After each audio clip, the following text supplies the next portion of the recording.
like they don't. I need to see them in a different way now. Mm-hmm. Like ever since that V immersion, I was like, okay, I need to re-look at everything that I thought was what I thought it like looked before. You know, like is Luslec really looking out for Fog's interests, or is he really looking out for his own interests? Like something like that, you know? Watch how you talking to me. Watch how you talking to me. Pick your brain on this. Watch how you talking to me. I tried to get Mark last week, but he fell asleep. He didn't wake up, so I ended up doing it. Watch how you talking to me. Watch how you talking Oh, to okay. me. Yeah, I was gonna ask. I thought Mark was gonna come join us.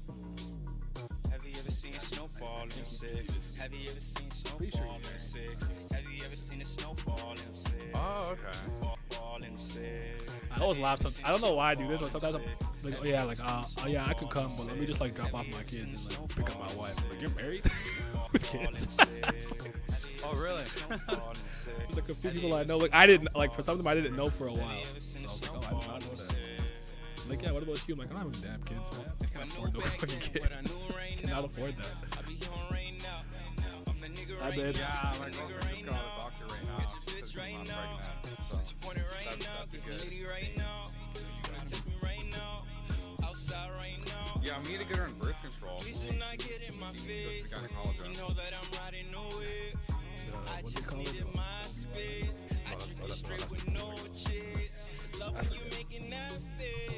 Living out of suitcase.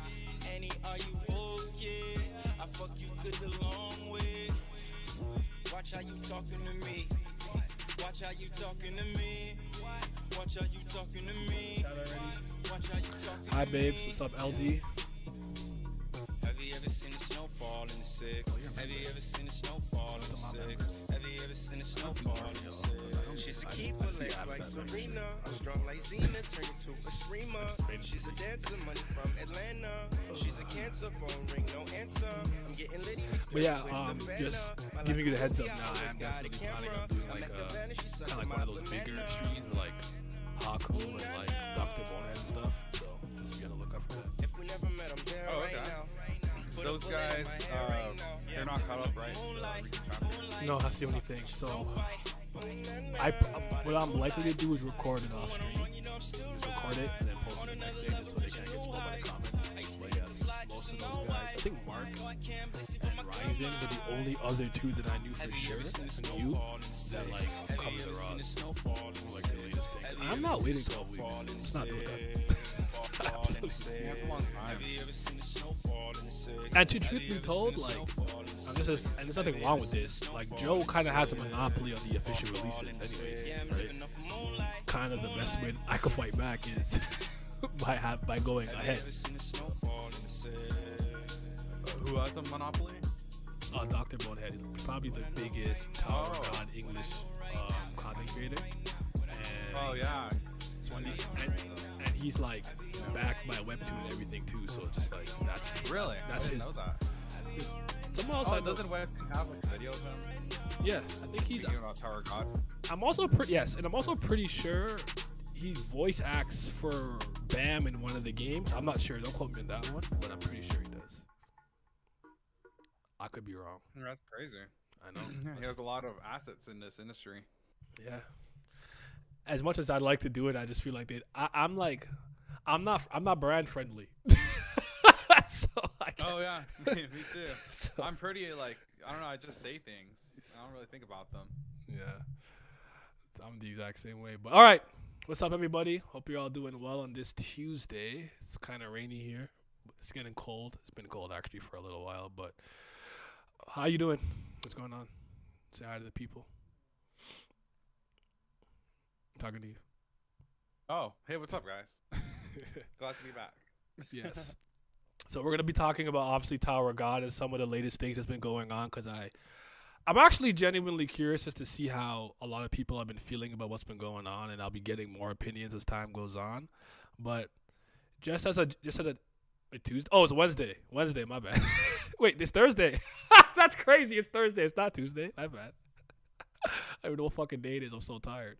But yeah, like kind of give me your general thoughts of how you've been feeling about like the more recent chapters that have been happening? Like, have you been higher on them, lower on them? Like, what's your general thoughts before we kind of get into the nitty gritty? Wait, right before, right before that. You know, like how you do Brawl Stars and Clash of Clans. What's Brawl Stars? Is that like a platform fighter?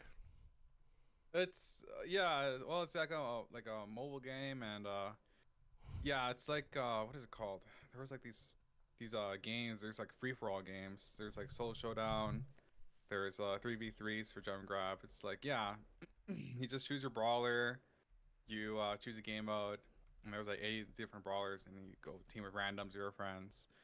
I cover that time to time, but mostly I do it because I've been playing it for so long, and my account is already like maxed out, and there's just a lot of stuff to record in that game since I already have everything unlocked. Mm-hmm.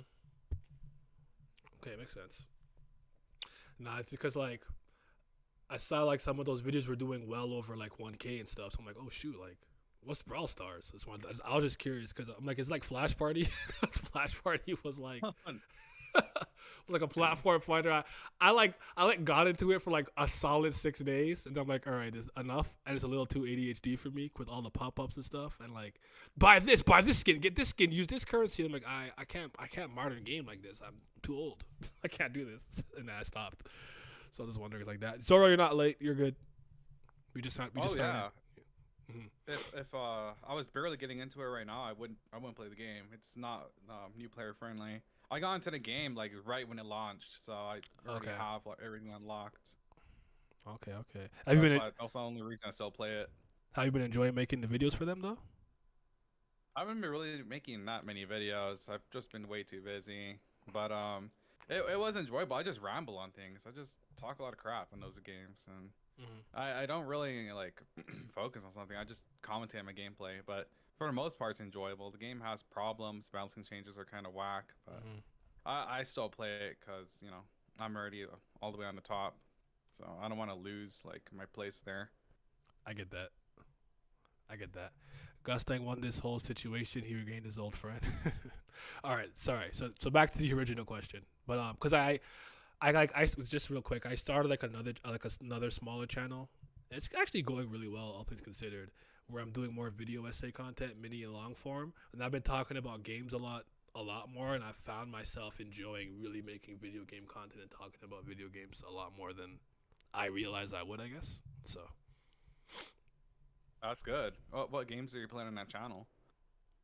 I'm not actually necessarily playing anything. I just kind of like, I'll do a video essay here and there. So I think the last video I did, I talked about Xenoblade Chronicles X and why I think everyone should play it.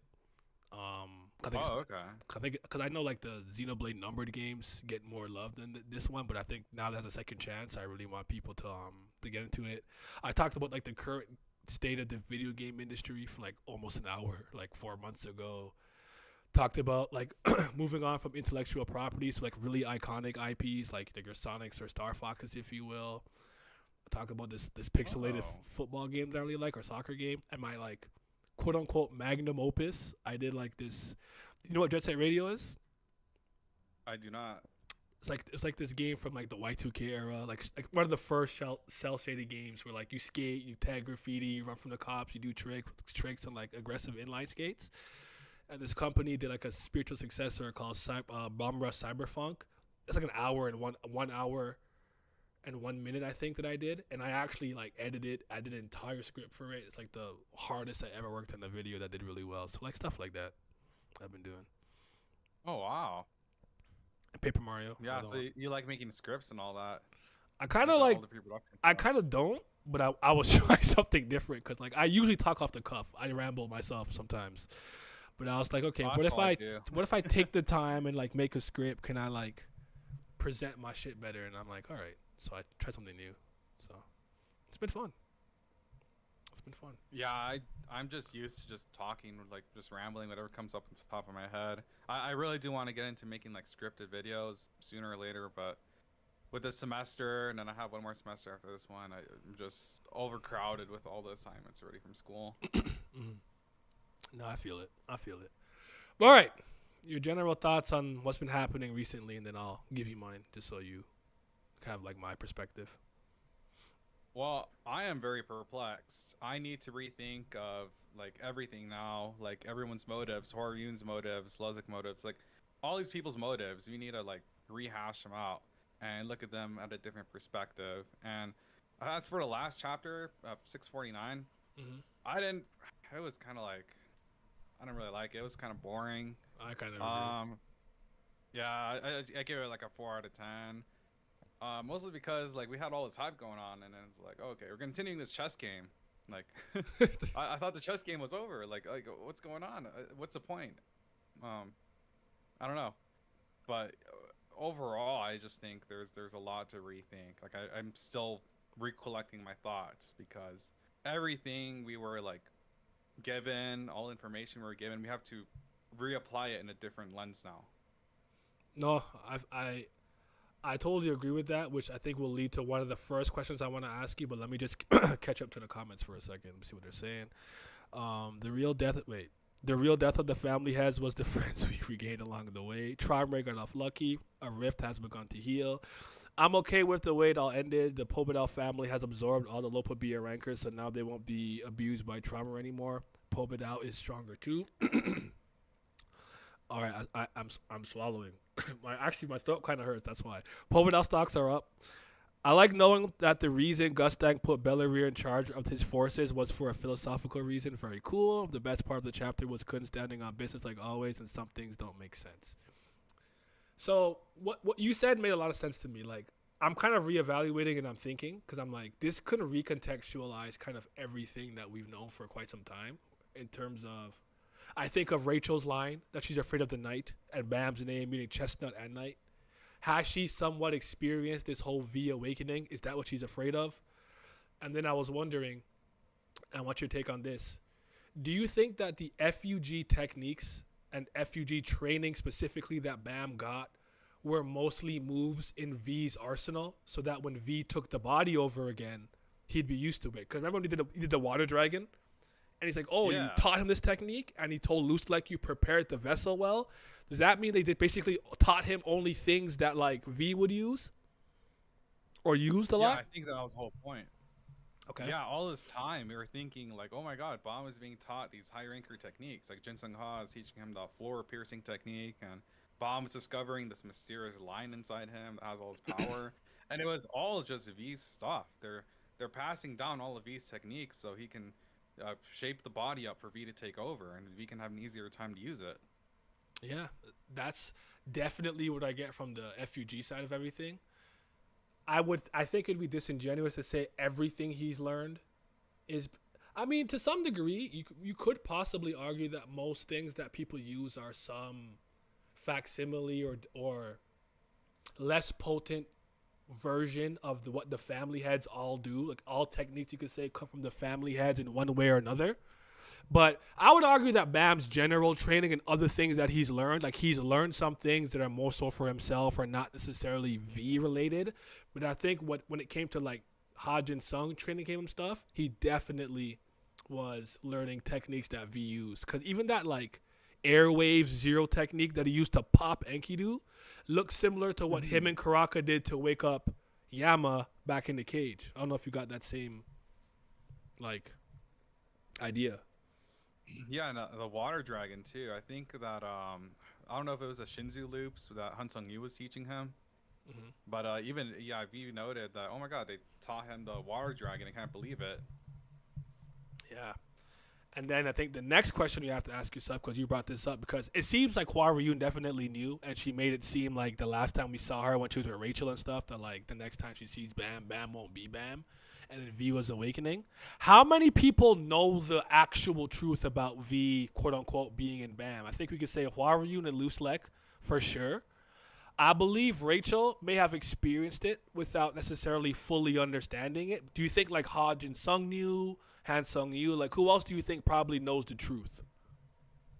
God, that is very tough. Some elders maybe. God, for sure the Hwa Ryun Yu, Jin Sung Ha, he kind of had. I think he would have gone out of his way to kind of protect Baam even more, and get him out of the battles if he knew fully. Maybe he knew tidbits, like okay, Luslec was like teach him this, teach him that, but I don't think he knew everything. And Hwa Ryun, I mean, oh my God, I think she started feeling guilt at the very end because she was like, well, make this final decision. You might not forgive me. You might hate me and this and that. And yeah, she kind of led Baam to his destruction. Yeah, it's interesting to think about. Like, okay, actually, this is the most one of the most important questions I also want to ask you is: do you think that SIU planned this from the get go though, or do you think this is an idea he had recently or somewhere along the way to have V quote unquote take over Bam's body? There's been some foreshadowing about this V at the very least. I think what SIU does, he puts these little points like he plants them. He's like, all right, I'll think what I want to do with him later on. Kind of like with Dumas. I think he didn't know what to do with Dumas, and that fight had to conclude it.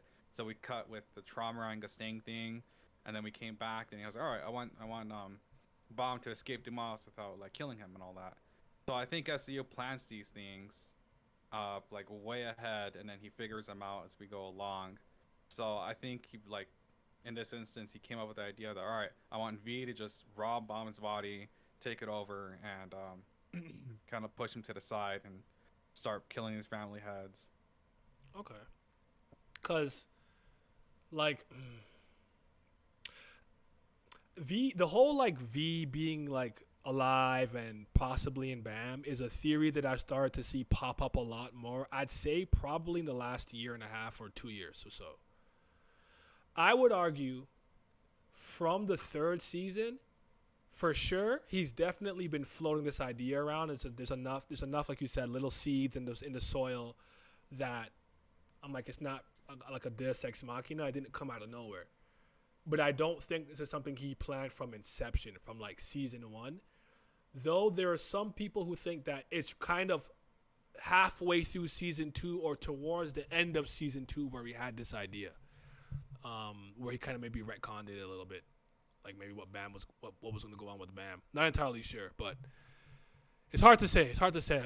I want to go back and revisit some things and see if I can pick up on more, having the context, and see if it recontextualizes older scenes where I'm like, oh wow, like this is so V coded, or this is like something that V would be able to use later. So it's interesting. It's interesting, and we always knew that Bam was kind of a child of prophecy, meant to like avenge them and kind of slit the throat of the king. It's just hard to pinpoint when he really had the idea. Because as cool as it's been and interesting as it's been, I'm cautiously optimistic to being like this is a great decision, because I have to see how it's executed first. If you get what I'm saying. Yeah, exactly. Like I don't know. Like I'm kind of jumping ahead here, but I don't know where Tower of God's gonna lead from here on out. Like what's gonna happen to Baum's character? I mean, he kind of kept like flip flopping on stuff, but he still had his friends and Dorsey Kuhn, Rock, all these guys like accompanying him. Like, what's gonna happen to that relationship now that he's pushed to the side? Like, there's so many like things missing now that V's taking over his body. Yeah. Hold on. Derek, I got your message. It says, I believe V made a deal with the outside god before Arlene. That's why when Arlene made the deal or wish, the outside god revived Bam and also put V's soul within him as well. Someone accidentally deleted that comment, but I got it though. I got it. No, it's well said. So I'm very interested to see how Aguero and Dorsey and Iraq and them are going to kind of like react to this happening to Bam. Do we end up going on a rescue Bam arc? But I think another interesting question that this raises now is how many of the things that Bam does that you might attribute to his natural irregular abilities belong to him or actually V's? I'll give you an example. Remember in the hidden floor when they were learning the Shinsu quality, and they said just like V, his tension is really good. The amount of power he can pack into his orb is kind of like his dad's. Now I'm wondering if it's like, is it because V is literally in there that he can do this, or is that something Bam would have naturally actually been really good at? You get what I'm saying? Yeah. Because like, go ahead. Oh, now that you bring that up, yeah, I was mentioning in my other stream, yeah, that tension thing that he did, I think that's all V. I think that's V's ability, V's power, and we saw that with that little ball he made to blast Traumerei. I mean, he packed so much power into that little ball, and then Like even Urek couldn't spot it, and then it was like almost strong enough to kill him. So I think that attribute specifically belongs to V. Okay, because like I think we would say the reason that magic and spells don't work on him, even though he's not a great spellcaster, is because he's Arlene's kid, and she was known for using really good magic. So even though he's not Wingardium Leviosa people, he's like a walking D spell. Like magic doesn't really work on him, and he can basically pretty much cancel all of it. So here's what I'm thinking. I think tension is V. Technique replication, the jury's still out. I'm still thinking on that. I'm still stewing on it. Baam's ability to devour and store things in him, I think, is specifically a Baam ability. Like, that's not coming from V or Arlene. That's something that just I is. agree with that. Okay. All right. So you're on the same page there. Yeah, so I think like all the powers Baam has collected, like the red and blue Thrissa, the souls, all that is like that's Baam using his own powers. So I think what SIU wanted to display during the Dumas fight is that power from V is not really accessible at will. Like he has to be using like all these other powers that he collects that he knows how to use. Well, kind of I guess like get them out of his body. But he can't go back to that black power ability that V has because it's not really his. So you think that black Shinsu we maybe saw in the hidden floor against white, that was V? Yeah, that was definitely V's power. Interesting. Okay. I think what activated that was because Baam's relationship with White was so toxic, and there was a really like hateful relationship in there. And that brought out V's power because reoccurring theme with this is that V is awakened by like hate, like a strong resentment.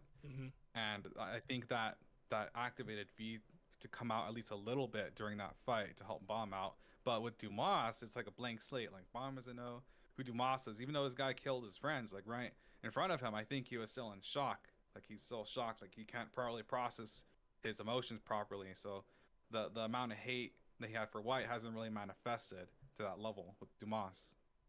Well, that makes sense. And him and White have a relationship where him and Dumas don't, right? So I am going to circle back to that because that's easily my least favorite part of this arc. I like Dumas the character and Dumas's abilities and whatnot. That's cool. I did not like that fight. I thought it was horrible. But yeah, I agree. Oh, okay. So you think it's all Baam? Why do you think it's all Baam? Let me know why. Finally made a stream. Welcome, Isaac. He said Baam got double irregularness. I feel like it's both, though. He probably also inherited it from V, but V being in him made it more potent. That actually makes sense. I think it's safe to assume that every unconscious Baam moment is probably V's technique's power, whilst everything Baam does while it's conscious is more him. It's kind of something you echoed. It's interesting to think that Baam was unconsciously using V's experience during the major fights like that of Zahard, even versus Elaine. It's probably because White looks so much like his father, it triggered V. Because it looks like Arye Han if V got triggered. That's actually funny. Okay. How do you see the whole V? Oh, so just so you know, like we've been calling him Vam in my community. I can't remember who came up with the name. I think it was Sarade. If it was someone else, let me know. So we can be calling him Vam. How do you see the relationship of like V and B or V and Baam in the body? Is it? Have you seen Naruto before? I don't know if you watched Naruto or seen it. I have not seen Naruto. Okay. Do you know what? But do you know what? I'm not a lot of these things. You know what the Nine-Tails Fox though, right? Or no? I do not. Okay. Do you watch Bleach? Nope. I've watched very few shows. Oh, how about JJK? No, I probably closest to these is Attack on Titan. Okay. I was gonna say, like, how do you see the whole host relationship? Is it like, is V in control now? Can Baam get control back? Is it gonna be a back and forth? Like how do you see it? Like, how do you see like the whole relationship with the body going? I think despite V's dialogue saying that he's going to borrow Baam's body, I think V's just going to take it over. I mean, there was no reason for V to be like, okay, here, have your body back. I did my little deeds here with the family heads trying to kill Traumerei and all that. No, you can have it back. No, he has bigger things to conquer. He has to go with Luslec, get informed of everything that's going on. And on top of that, V was telling Gustang, like, or Urek that he was him and Baam are gonna avenge Arlene, and it kind of reminded me of what Jihad was telling Traumerei, that we are the good, we're the good people, we're gonna lead this tower the good way and all that. It's kind of like, I think it's making themselves, how do I say, like feel like they're in the right, kind of like a political stance, like they're doing this for the greater good, but they don't want to admit that what they're doing, that they're justified in doing this, but they don't want to admit that they're like actually in the wrong, like that they're doing heinous stuff. Oh, okay. That makes sense. Baam is still a direct descendant of two family head level characters, so he probably was always going to have good tension like his dad. That also makes sense. I think that V is going to fall back to sleep again, and Baam wakes up being with Luslec. Interesting. It's crazy to think that if White had absorbed Baam, V would have probably took over White. Oh, shit. Or would he have eaten V's soul, too, and got like a double or regular power-up? The black Shinsu is the black march. That's actually not entirely true. We've seen him do this without the Black March too. Da Vinci R, remember when he was fighting with White? I don't recall him pulling out the Black March.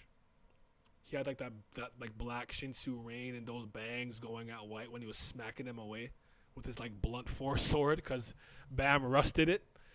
Yeah, and then I think the time we saw it black was when he channeled the Black March fighting Calivan. And before that, when he was fighting Dera Zahard, I don't recall seeing the Black March either. So I don't think that the Black Shinsu is the Black March. I think it's Baam and or V. Okay, so did I ask you all the things I wanted to ask you about the whole like Baam and V thing? Oh, do you like it? Do you like the idea? Do you think it's a good storytelling decision? Like, how do you feel about Vam, if you will? Well, it is definitely a twist. I really I didn't see it the story taking a curve this way. But yeah, like I said, I really need to reevaluate all my thoughts in this, because just everything that every character has said about Baam being the prophecy and all that, now you got to see it from a different lens. So I'm still in the process of seeing how that's flowing in the story. Okay. All right, let's go back a little bit. We'll probably touch on some more of this stuff in due time, but let's go back a little bit. So, Traumerei versus Gustang, right? This is the whole major plot point of this arc. Two family heads finally going at it. You got the animal user and the smartest man in the tower who discovered Shinsu and whatnot, who's a wave controller. Before I kind of get into specific details, I want to know how you felt. Let's assume that the battle is over, which I think it is, because I still think the chess match part is weird, but we'll get to that. We'll get to that in a bit. Assuming it's over, how do you feel about the display that we've seen between two family heads in terms of ability, OP-ness, hacks, destructive capabilities, tactics, intelligence, all that? Like, were you impressed? Are you unimpressed? We'll start there, and I'll come back for a second lap. I was very impressed. Okay. I think SIU did a great job with the scaling. He made specifically in the last chapters with Traumerei, he was making his disconnection techniques go all around like the entire map, and it was even like going inside the dimension where the boss is at.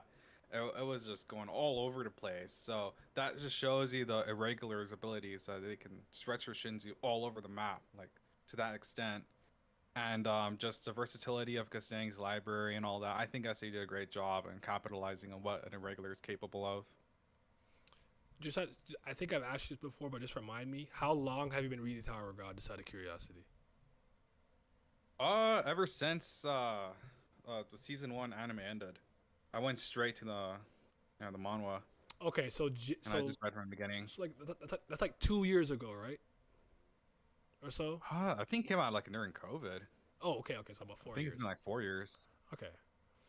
I'm not gonna call you like new, but newer than me, because when I caught up the Tower of God, we were still in the first season of the manhwa, so it was about 2010. So I've been reading this for over a decade. So I think our perspectives are probably different because of how many real life years I've been waiting to see a family head really like pop off and do some stuff. I'm actually disappointed.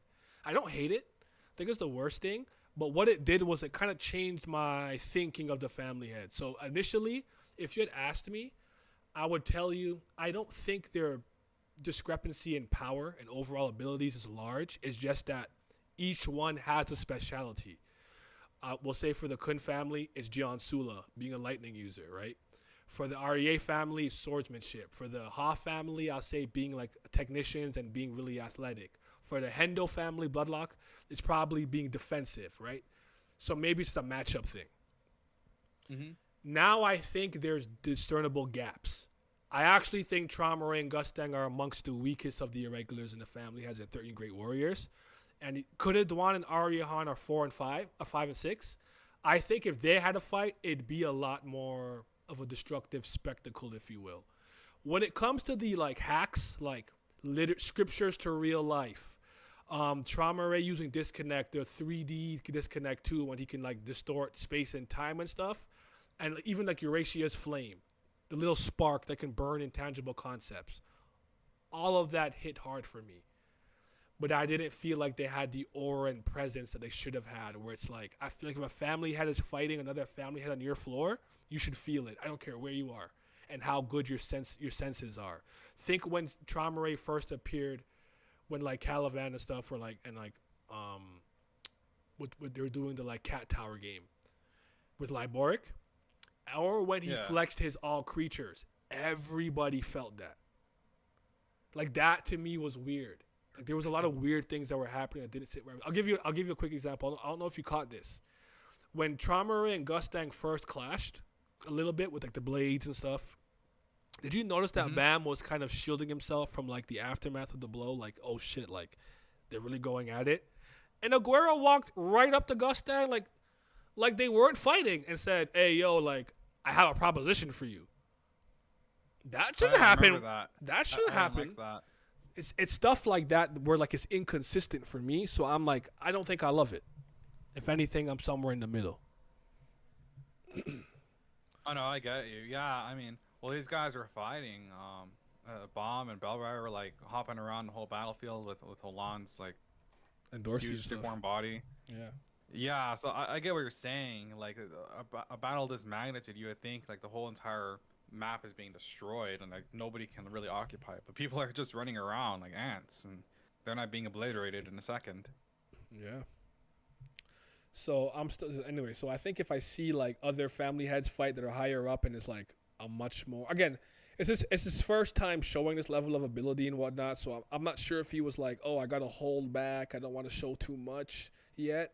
Could be one of those things. Since they're the first two, they'll just automatically look the weakest because they're the first two introduced and got to like duke it out. But I was definitely expecting more from me reading blog posts for like the past decade, him hyping up like, oh, Eurasia Blossom is so strong, she can accelerate the Shinsu on the floor and kill all its inhabitants, or like, and it's like I didn't really see that from these two, though I do still think Disconnect and Gustang's ability and what he can do with his scriptures and stuff have been really broken. Even though it just seems like a better version of what Tiara was doing. Shout out to Tiara. She deserved better. That shit made me so sad. I like her so much. I know.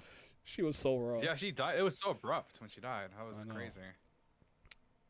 Okay, comments. Trauma is a bum. I actually want your opinion on Traumerei and Gustang's character when I catch up to the comment, but give me a second. So what will happen now that Traumerei survived? Because Zahard is going to get more active now that V is back. Probably he will. I expected floor scale impact. I didn't get it, but Traum's powers were well fleshed out. True. I'm disappointed in the family head battle. Gustang only read one story, and Traumerei's form change was good. That was good too. Also, I like that when he put like the dragon cannon on his arm and shot a blast at Gustang. Oh, I really like that. Yeah, because I always thought to myself like he could probably turn any part of his body into any animal ever, like a turtle shell and like I don't know, throw it at you or something, or like pull you in with the tail and like bite you with the dragon's mouth. Kind of like Tiara even turned into a dragon versus Enkidu, like stuff like that. I'm like, oh yeah, he can definitely do that. We know Traumerei is gonna snitch. I don't think Baam is going to be treated as a host for V. I think V is an integral part of Baam and will take control a majority of the time, and SIU will probably have them fuse or something later. I actually meant to ask you if like maybe something will happen where Baam consolidates V's soul or power or abilities into him and then gets a buff from that. Do you think that's a possibility? I don't know. I think only the power of friendship or something is gonna have to drop I'm back to even coming close to taking over V because I think this whole body thing with V taking over was planned so V can be the permanent host. I think something that similar to like with White, what happened with him, where they had to weaken him in order for a new host to take over, like Vicente. I think something like that has happened to V, so the Baam can even have a chance to break through the body and get back in control. Okay. V pretty much confirmed he's supposed to be there. Either Baam, so Baam is definitely coming back. Gustang didn't do much with the pen book. Only two summons that were serious combat tools were Urenos and the shield he used. He just seemed to be distracted and drawing out time most of the fight. He really wore a big jacket in his back for nothing. My issue with SIU's dead end threads and straight plot time wasting. The chess match ending was so lame, and as I saw it happening, I was like, no, no, no. V looks like an Urek redeemed this arc. Urek had more aura than them. Biased opinion, but I think Vam angle from SIU will bang only if he intends to make a story take a dark turn. I think if V has a Sukuna Shibuya arc moment where he kills a lot of people or does a lot of things Bam would class as morally regrettable, it would be great. But SIU has a tendency to pander to the crowd sometimes, so I don't know if he wants to take Bam through that much pain. I see where you're going with that. That makes sense to me. Gustang was mad too. Bro's power was to manifest anything to existence and almost die to Traumerei. It's impressive how little Gustang was fazed by Traumerei's dodging and weaving and casually destroying all of his Shinhue. For some reason, SIU's portrayal of these top tiers powers when interacting with the environment is severely lacking compared to second season and the beginning of this one. I missed those zoomed out shots. Because I've always said that he's good at showing the destructive scale of an ability. I think of like Yuri and Karaka during the name hunt station on the bridge when Evan was trying to protect it from being seen. Like you could tell they were going at it. Like that was incredible. And I just feel like he hasn't done that a lot in the third season for the most part because he's really good at it. He is. Characters should stop fighting in the sky and enough with the beams. This is basically to show us who's who in some power scaling. Luslec power impressed me way more than Gustang's power and Traumerei's power. They just a normal fighter, nothing special, more than the strongest regular. The fight felt like watching two support types fight. Honestly, Gustang seemed more laid back in his fight, even with a severed arm. That's true. It's disappointing that the floor guarding, tower guarding creatures didn't intervene when there were four irregulars fighting each other. I'll circle back to that one. Yuri blowing up the map behind the station is still top one visual feats. That's a good one too. The Guardians should have had to create an arena for them to fight in order to limit the damage. They should have been throwing more hands as well, not just beams. SIU turned into Gege for a second with Tiara. The problem really is that we see no damage to surroundings. To your point about couldn't interrupting the Gustang and Traum fight, my only caveat would be to due to him being a direct descendant, he's probably more in tune, rightly or wrongly, with how family has behaved. I made that point, but someone pointed out he doesn't actually know his dad that well, so it doesn't really make sense. But I couldn't confirm if that was true or not. I don't remember. Traumer didn't know about V yet, so it depends on if Gustang tells him, which I doubt he will. I believe Tiara lost to Enkidu. I can't believe that really happened. Remember, Enkidu has that hack where he can give you the death you deserve, whatever the fuck that means. Yes, we finally got done with all the flashbacks and introspection of characters. You know, the pointless things that no one cares about, and now the thing we've been waiting for. Chess! Flashback, save this arc. Let's do flashbacks for 20 more chapters. For the next few chapters of this game, I want nothing, lol. By the way, Gustang better pull out a book about Namekians and regenerate his arm back. I think people forget that like floor guardians are people like Kun Elliot Royal or like a Vankel. What the fuck is a Vankel doing to the four irregulars? She can't do nothing. She's gonna die. She can't help. And the administrators had actually agreed to the game, so I think that's why they never got involved. I think people are forgetting that. When all of Traumerei's family was in the cage, that's when they were Bellamy was explaining to him that the administrators already agreed to the great match. So yeah. Anyways, my bad about that. It took a lot longer than I thought. I didn't realize I fell that far behind in the comments. But what's your general thoughts on Traumerei and Gustang, and who were you rooting for? If you were rooting for anybody, I was on Team Gustang, just for the record. Yeah, I was in Team Gustang too. Well, I think Gustang is like weak as hell. The dude, like, he was getting obliterated by Traumerei.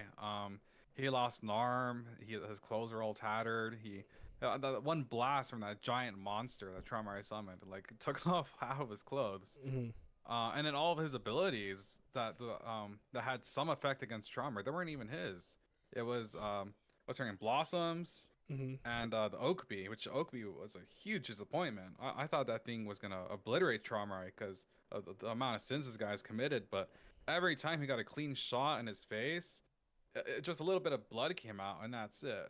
Like in that one shot where he got a hit on his Traumerei's face, he lost an arm, and Traumerei was still okay. So I'm like, oh my god, like Gustang is incredibly weak. He's probably one of the weakest family heads, if not the weakest. Yeah. For me, what was interesting about this whole ordeal is I agree with what was said earlier about the flashbacks really helping making this be awesome. Like I definitely ended up with a lot of questions, maybe more so than answers that I got, but I really did enjoy the flashbacks, and I think SU did a really good job at making Traumerei like a serious antagonist. Like at first I just thought he was weird and kind of like aloof and like an introvert and like a neat, if you will, to stay in his room and don't talk to nobody, but I'm like, this nigga is evil. Like he's like not a good dude. Like he turned his like he turned Ame into like a dragon with her like dead corpse. Him and Enkidu, we'll get to that. I kind of blame both of them for her death. More so Traumerei, but like that's his fault. He keeps discarding his memories. He was messing around with necromancy and messing with souls and stuff. Like I didn't think that Traumerei had all of those evil deeds in him, so I do think he became a much more interesting character than Gustang ended up being. Like right now, I'd argue Traumerei's more interesting than Gustang, even though I like Gustang more.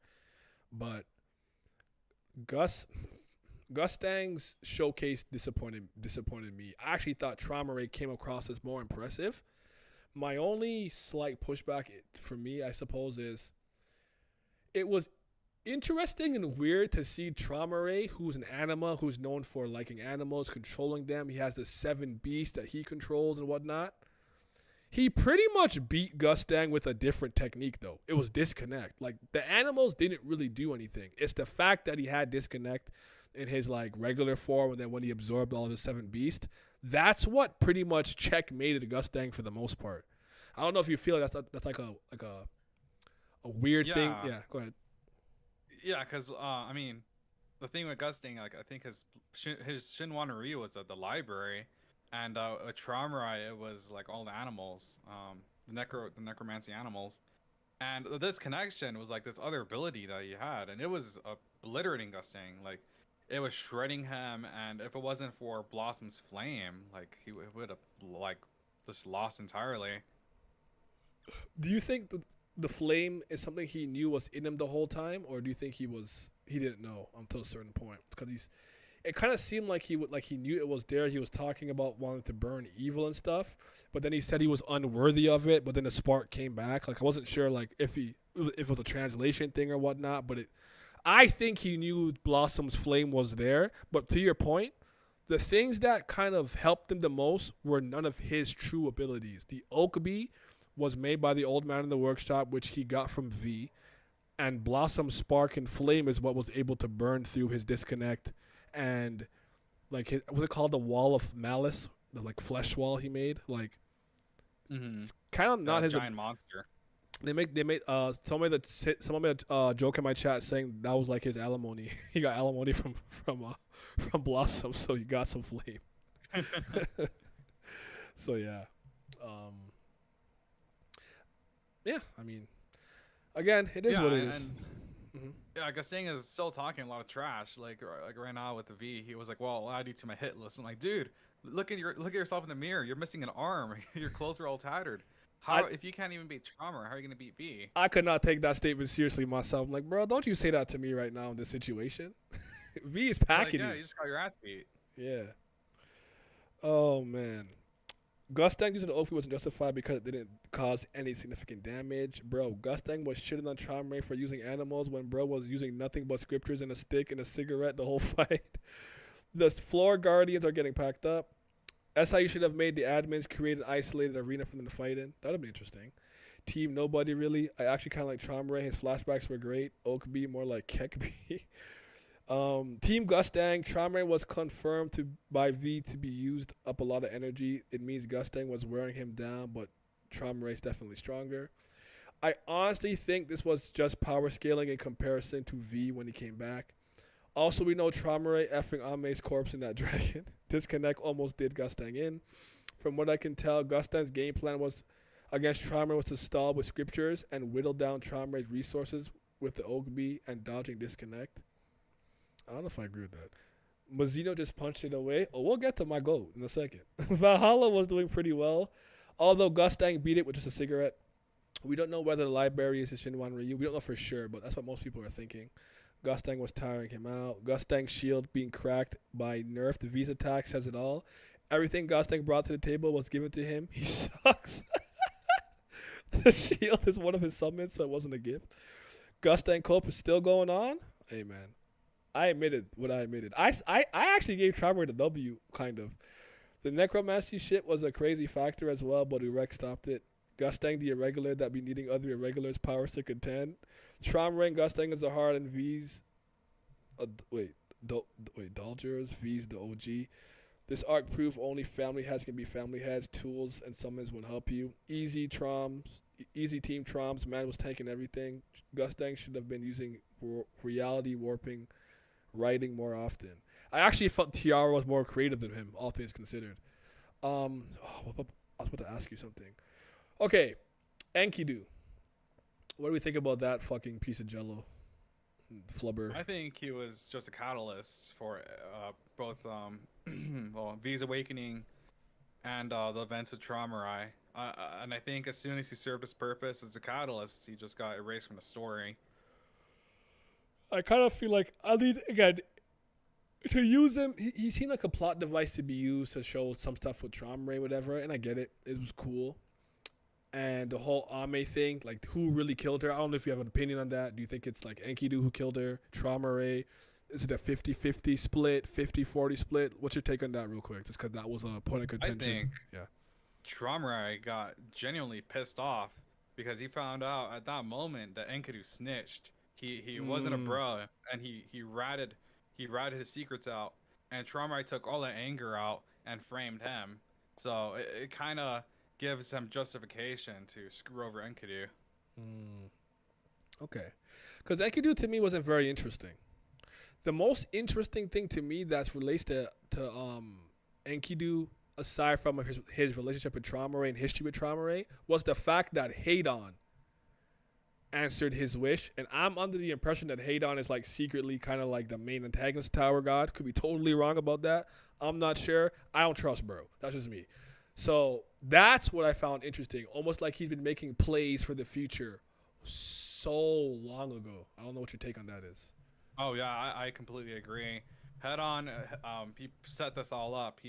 I think he chose a specific body for Enkidu to take over, so he can be like this hybrid human thing, and he can't really process emotions properly. Like Enkidu has these mental issues, these rage issues that he can't control. And that sheer amount of rage was what awakened V. So I think Headon has been stringing this from the very beginning because he's like he can see the future and like he knows things are coming like in the future. It's gonna need Enkidu. Yeah, they said isn't Enkidu alive though? I guess because it looks like Bellerir and Garuro are still jelly people. So maybe what V? I don't know. I really don't know. I have no idea. I don't know how to kill jelly, man. Like. I mean, I saw his eyes like blow out. I was like, okay, he might be alive, but at the same time, but what other purpose is he gonna serve? V's awake. It seems like everything with Traumerei is wrapping up. I don't know what else. Bellerir's a fraud. He stinks. He's a fucking loser. No one likes him. He's stupid. Yeah, can't even fly. Right? Like, it's done. It's over. How do you feel about Bellerir? What's going on with Goro? Is that guy just is like? Bellerir keeps turning into the Wither every time Goro comes out. I don't know what's going on with that. Yeah, Guerrero's, I don't know. He's done for. By the way, I don't even think he's conscious. He's like, I don't know. It's like a collection of bodies they collect. I guess I don't know. Yeah. I don't know how the Enkidu thing works. I don't know either. I think he should die because I don't think he has any more thematic role to play anymore at all. I also don't think he's strong or useful beyond what he's already done. That's just my personal opinion. But it's funny thinking about Bellerir because I'm like, is this the biggest loser in the tower? Like, this guy sucks. He did nothing. What did he do? Like, everything, but what he didn't really do anything. And the only reason he was able to get so far is because Gustang literally gave him positioning and power above other people in the family, and he did nothing with it. He can't fly. He's not strong. He's not even effing smart. And one thing I really want to pick your brain on is that the Red Light District people, when that other Zahard came and he's like, leave it to Bellery, I'm like, this is what he did? Y'all were counting on him? Y'all might be frauds too. Hold on. Y'all might stink over there in that Red Light District area. So that's just kind of what I was thinking. But yeah, how did you feel about the red dump, the red trash, the red heap, the Red Light District whole thing? Because they kind of hyped them up, talking about throwing away people in history in there. They came. They were having an actual good showcase, and as soon as Mazino came, they ran. Like, didn't that's like a waste of time to you? Like, how do you feel about that? It is Mazino, Yeah. I get it, but like, still. I'm a little perplexed with that because I thought this was SIU's way of like increasing the ceiling of the strongest characters. Because what Richmond said, he was telling Baam like, "Oh, there's far stronger people in this tower that you're not worried about." Or I'm paraphrasing there, but I thought this is SIU's way of displaying that. But since Baam is out of the picture, it's now V. He's already family head level. I don't know where we're gonna go with that now.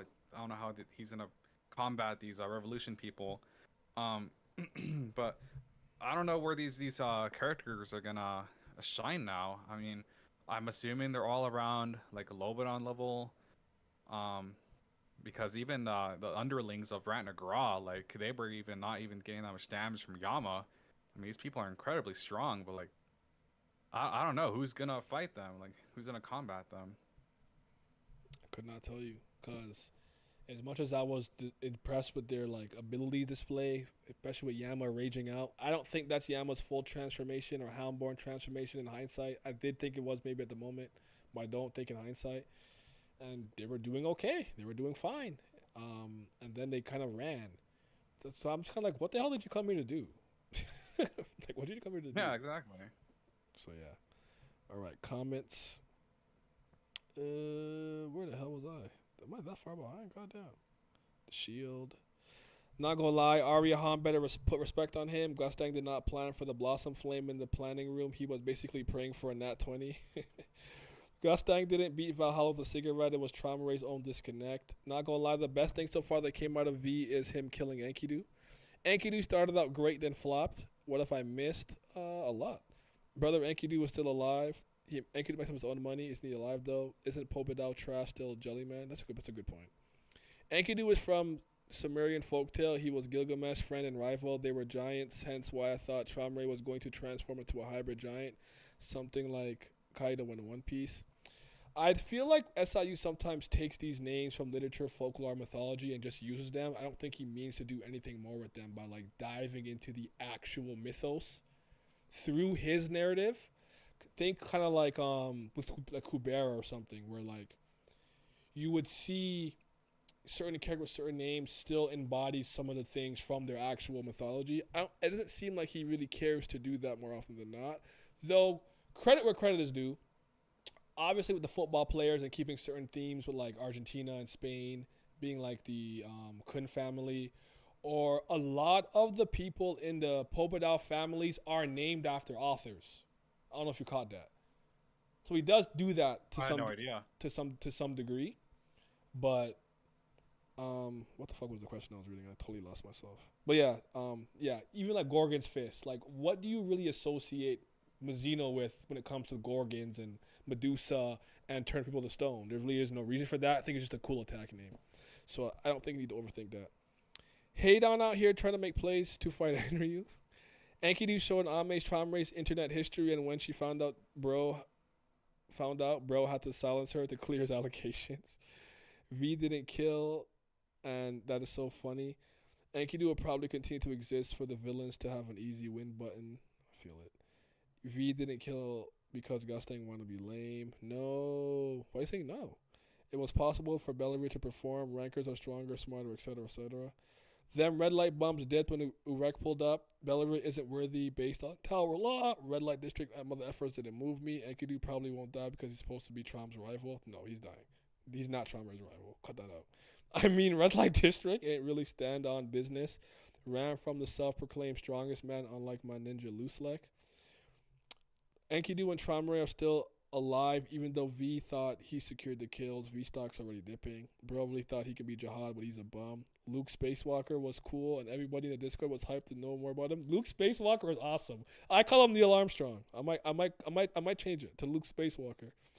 Red trash for real. Putting their fate in that dump has to be saved by Luslec. V stock still up. I still think SIU didn't commit to killing off Enkidu. I don't blame V for that. Fair enough. I see Bellary as Rachel's future if she doesn't clench her cheeks and get strong, especially in the most recent chapters with him complaining about losing to Kunin and Dorsey. That was Yama's full, half, partial, left toe transformation. We need a villain that can get things done and is actually menacing. Zahard, if you can hear me, please save us. Red light people will be the side war the Zahard has to deal with in the story. I see Adori and other Zahard allies, aka other family heads, being tasked to take them out, introducing us to new characters. So do I think Headon could be Enryu? Presently, no. LOL, bro. V's coming to whip everyone's ass. Probably Baam is the only one I'll be able to stop him. Enkidu become a slayer? No, we can't. And the stocks will not go back up. Now, I want to talk to you about I want to talk to you about Mazino. First of all, are you a Mazino fan? Do you like Urek? Do you think he's a plot device? Because he's actually a pretty contentious character, and he has been since the Floor of Death. When I was around reading One Piece is crazy, Tower of God week to week, I remember people really not liking Mazino being there because they felt he removed all suspension and attention. What are your general thoughts on Mazino before I kind of get to my second lap? Well, I think Mazino is very flashy. I like the way he makes his entrances and all that. Like, it's very flashy and everything, but I just don't like his motives. It's very hypocritical. Like, he's over here stopping the revolution people, like, from bullying everyone else, but then he's over there killing, what's her face, the pink hair girl, and the other guy, Michael, in one shot. He just indiscriminately killing people, and then he goes over to this family head battle. There's thousands of lives lost in this war. They're about to finish each other off, or Gustang is about to kill Traumerei in one shot, and he just disables everyone's attacks. And I'm like, dude, you're not in this war. You don't want to associate yourself with the wars, but you're nullifying everyone's efforts and deaths just because you feel like it. So I just don't really like the aspect of Urek, and he's like super arrogant, like extremely arrogant, like Luslec noted. Okay, so I don't particularly see Mazino as a plot device, but I think if he's continued to be utilized in this way, he could become that. He's actually my favorite Irregular. I think that he's a little misunderstood, especially throughout like season 2, because I think Mazino is a lot more perceptive than people give him credit for, and I really like how he figured out that Baam wasn't a regular and was willing to take him under his wing, and not kind of like. Mazino was very arrogant. He is a self-proclaimed champion of the tower, and don't get it twisted. Like, he absolutely believes in his strength and is overconfident to a fault, actually. Because what I would argue is how SIU tempers him is that he makes him fail. If you really think about it, the only thing he was able to do so far is quote-unquote prevent a family head from dying, and that wasn't because of him. That was because Gustang was like, I know this technique, and went to protect Traumerei. Did he stop the red light district people from leaving? Nope. Was he able to stop V from leaving or stop Baam? Nope. But again, I was gonna say he also failed at letting a family head die if Traumerei was dead, so he would have failed at basically all of his main quests or side objectives. But what really kills me is that Luslec kept that nigga in check. Luslec kept him in check, bro. And Luslec, to me, is the MVP of the arc and my favorite introduction of the 3rd season by far. He has not disappointed me in any capacity. He's delivered on all fronts. I like his design. I like his attitude, his personality. I like how he carries himself. I like his fighting style, and I like everything he's done. I still think his fight with Mazino was the best fight of season 3 so far. No, I really like Luslec. I think what really helps him is the amount of years he's lived. He's lived like so long, ranging to the family head era, and just all these skills he's accumulated, all these spells. It makes him very versatile, and it leaves Urek guessing like, what is he going to use next? How do I counter this? So He just has so many skills in his arsenal that it's very hard to counter him. Yeah. And I mean, Luslec and V probably don't know this yet, but they thought they killed Traumerei. So as far as they're concerned, Luslec kind of came and somewhat accomplished what he was able to do. The fact of the matter is, no, Gustang nor Traumerei are dead. That's a fact. But V thought he killed him. But his lord was resurrected, which means FUG can probably go in whatever direction Luslec and V really wanted to go. I'm still not sure if V created it and Luslec took over for V to come back, or V created it, Luslec created it for V. We need more background FUG information. But what I find fascinating is he succeeded. And he protected him from dying because V obviously doesn't know about Mazino. And he almost caught him. And with that white space technique that he does, that kind of does like a space-time like thing, he caught him 3 times with that. He caught him to get away. He did it so the red light district people could escape, and he did it to get away with V. Like, he's hooping. I respect him. I like him. He has not disappointed me. He's my MVP for the arc. Yeah, I wonder if Urek's arrogance is kind of working against him here. Like, if he's like, oh, I'm the strongest here, nobody can overpower me, but he doesn't really think about how to counter this annoying skill that keeps letting everyone escape. That's definitely what I think is happening. Because he is stronger than them, and he knows he's stronger than them, he's not thinking about... there's a line that I really like, and I never remember where I heard it from. But someone was like... the line, I can't remember verbatim. I'll just try to paraphrase it. But the line was basically like, all your schemes and plans and tactics are meaningless against me because I'm stronger than you. I don't need to plan. I don't need to come up with tactics. I don't need to come up with ideas or whatever the case may be, because I'm so much stronger than other people. I think he's kind of embodying that phrase. Because sometimes when you're not on top, or you're at least somewhat equal with other people, you find strategies, you find tactics, you try to like capitalize on your strengths, minimize your weaknesses, and find ways to kind of overcome any obstacle. He doesn't seem to need to do that, and thus, when characters are kind of using their brain, he seems to get caught off guard really easily. So, even with the spells with Luslec, he's like, I know how to break spells properly, but I don't give a fuck because I'm effing strong. Remember what he said to him when he just kind of snapped the orchard? Oh, yeah, I remember that line. Right? He literally told you himself. Yeah. He's just, he just uses brute strength to counter everything, but he doesn't really learn how to counter them, how to prevent them. Mm-hmm. It reminds me of not reminds me. What was I gonna say? It's kind of like with me. Like, let's just say like I'm playing with like soccer or football, soccer with my cousins or something. Like, they're small. Now, every once in a while, they're gonna pull a skill or a trick or a little technique that I'm not privy to them being able to do, or I'm not thinking they can do, because they're way younger than me. I am twice their age. I'm way stronger and faster than them. I don't have to think about what I'm doing. But I'm not going to pretend like they didn't get a little 1-2 on me here and there, because I'm not looking for it. I think Mazino's having the same problem. Yeah, exactly. Yeah, and it's because Luslec is so tricky. Like I was saying, he has so many skills. I mean, even if Urek does counter one, he probably has like 10 more variations of that skill. Exactly.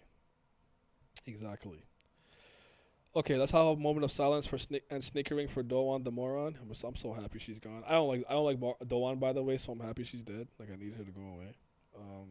I did not really like Doan either. She just kept flip-flopping everywhere. Yeah. Is Doom dead? Oh, he's still alive, right? He said Doom was alive still, right? Yama's brother? I think Doom died. Did he die too? I think the one they confirmed who was dead was definitely Doan, but I thought... Yeah, because her soul got absorbed. I did think Doom was gonna die. I thought it would happen a lot earlier. I was like, what purpose does Doom serve? I mean, he already did the whole resurrection thing with his heart. Ever since that, I was like, Doom's just this Yama has all in the team. Yama has all the fangs. Paul is kind of in charge of the cage now. I think Doom has served his purpose. So I always thought Paul would end up leading the cage when Yama leaves to become a quote-unquote true slayer, or king of the beastkins, if you will. Then Doom would just die with the ass ratchet. Exactly. So, yeah. Urek almost ruined the arc. I forgot she was even in the arc. His motives are confusing. I do think Mazino's motives are confusing, but he was told to go here because of Hwa Ryun and Yuri. Yuri, we know why, because Baam is there. She's probably worried. We need to know why Bayek sent him there to send the red light district people back or whatever, and why. Yeah, his motivations right now are a little all over the place. That's my biggest issue with Mazino being here, but that's my guy. I thought he was after one person. I thought that he wasn't a hit list for a specific person. Oh, the captain, and the captain got away too. Yeah, the captain and yeah. But it seemed like he was sent there by Bayek and Yuri, so I don't know. Mazino should not have come to this family head fight. He came because Yuri sent him and Bayek. What is Yuri's motives? He broke his stated policy because Yuri asked him to. Why did he decide to stay out initially? No idea. Mazino feels like another one of those powerful, cool characters. Pretty lame now. Even Gojo was better than him in my opinion, in terms of character, obviously. Luslec is my GOAT. Imagine if the king in red robes appears instead of Urek. Hey. Luslec underrated in rankings. Facts. What was the point of releasing wall heroes when they didn't get fully utilized and even became baggage? Dowan flipping sides and Cha becoming distracted by her every 2 seconds. It's like a special man. Love that man. GOAT. Looks like it's going to be crucial to V's mission. Why couldn't Urek punches destroy Luslec's white space thing? Also, best fight was Wham and Baam versus White in my opinion. I hate that fight. That fight is awful to me. Luslec was standing on business even in the flashback. Bro was him. He stepped to Aria. He did. It is interesting how ignorant Urek is though. It seems like he's an arrogant version of Baam who knows nothing about the tower despite being in it for so long. I actually agree with that statement, but I think that makes him interesting. Because it's a character flaw and personality flaw. Because he's so strong, I think that's where you have to make his weaknesses. I think like Aizen in Bleach, when Aizen got the Hogyoku and he stopped dodging attacks because he felt that was beneath him because no one could hurt him, and that's what ended up hurting him in the end. By the way, did SU ever explain what winning the chess game means? No, and we're going to get there. We're going to get there. Does it even matter? Luslec is warping reality to an extent, that's why. Not gonna lie, it'll be pretty cool if the next time Urek meets Luslec, he develops an ability to counter his damn spells. Urek punched white space. He's broken out of it, and I think he's used spatial distortion once to get out of it too. When did it destroy white space? He didn't destroy shit. I wonder how often Urek has actually had to deal with people on his level, other than the great warriors, or at least had. I think when he was climbing the tower, probably, but after that, maybe not. Maybe not for a while. He didn't destroy a thing. How did he get out of white space? Spatial distortion. It wasn't permanent, and Luslec was stalling. It appears on its own after a while. It's not indefinite. Lurk is a spammer low-key. That I'm strong attitude isn't going to work with Zahard. Agreed. Oh, Luslec. Urek almost immediately broke out of it, so he certainly broke it. Doom was holding Dowan's body. I forgot about Dowan and why I disliked her. Why did we hate her again? I don't want to get into that. I'm tired. He did it. The barrier between Luslec and Urek doesn't stop Urek from going back to check on Traumerei. Want to see how serious of a threat Aria and Edwin are going to be. Agreed. Luslec greater than the captain. As of right now, I would put Luslec above the captain. The captain ran away from the smoke. Feel like Urek is a lot more intelligent than he knows others think he is. If anything, I would expect other family head level characters like Luslec to have their own quirks that would work against Urek. You have to also remember Luslec, he traveled with 13 Great Warriors, so he's probably privy to a lot of like irregular shenanigans. Where was I? Maybe on higher power percentages he can break it. It would be boring if Urek was just one-shotting everyone. Cha is actually more important to the story than Dowan, though, because of the first man descendant thing. I forgot about that. I always forget about that. The wall heroes were supposed to have been able to contend with Zahard's army, yet Dowan is so weak. Cha was good, though. To be fair, the boss had no choice. That bump, it's not his fault. Bellary effed it up. Cha's not even Yama level now. Don't know how much importance they're going to have to give his backstory. I think Luslec is just much older and smarter, though. Urek comes off as really young, plus he came into the tower as a freak from day one. In your opinion, can floor 134 actually be the last floor before going outside, and that's why Zahard and the other family heads locked it and made an immortality deal so they can live forever and rule all over the tower? I think there's more floors, personally. Meanwhile, story about Zahard continued climbing one day, just a lie he made to to make the inhabitants happy. I like how there's some balance between the irregulars. I can imagine Enryu being being the intelligent, strong one. Urek only being the overly strong one, but not too smart. It's good to differentiate from that. All right, sorry, that was a lot. I didn't know there were that many comments again. Okay.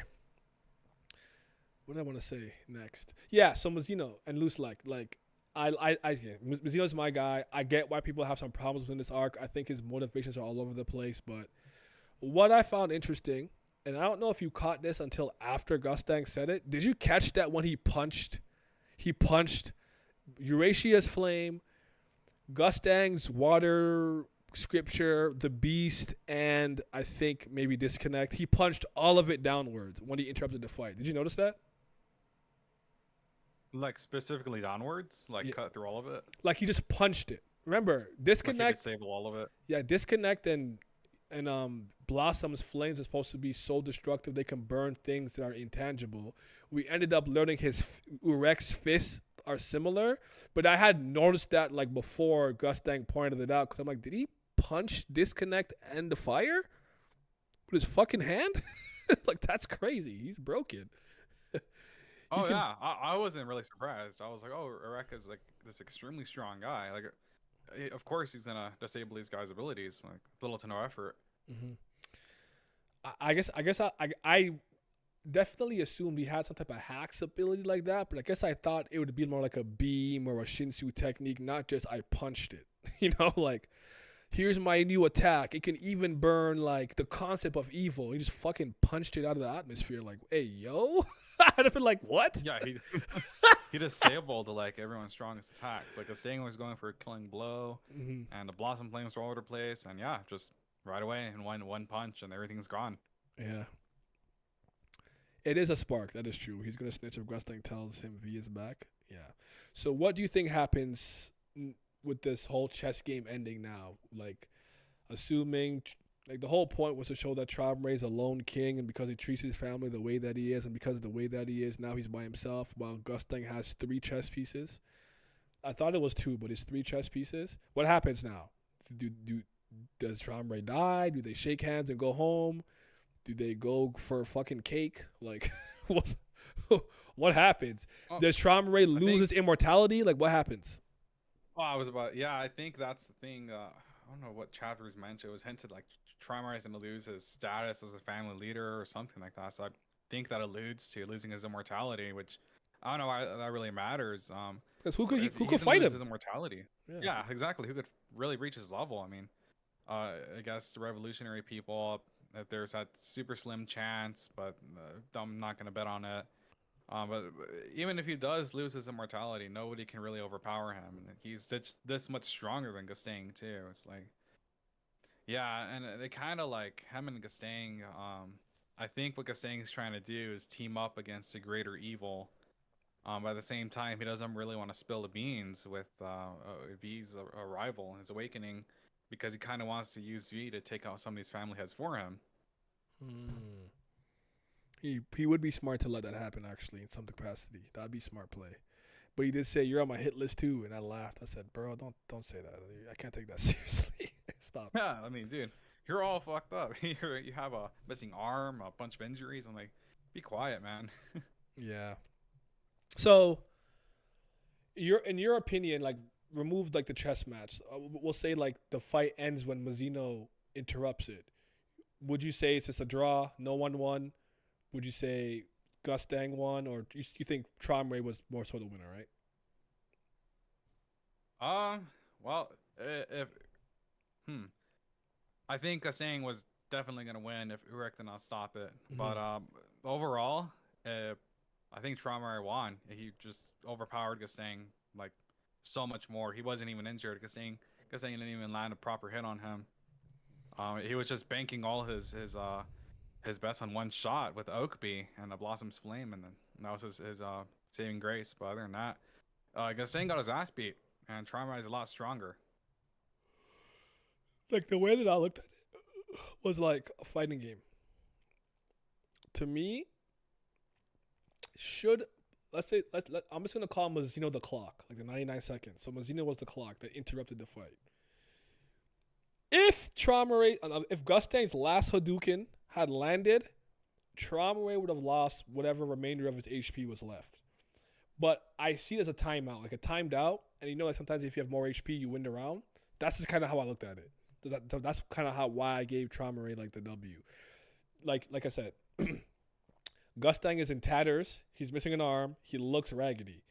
Traumerei did almost look like he healed himself somewhat when he reabsorbed his 7 creatures or whatnot, but he definitely is a lot. He's very exhausted, as has been mentioned. So he is, as much as he doesn't look it, he's exerted a lot more energy than I think we've possibly realized. But there's definitely people out there who think Gustang won the fight because, like, if Mazino didn't interrupt, he would have got incinerated.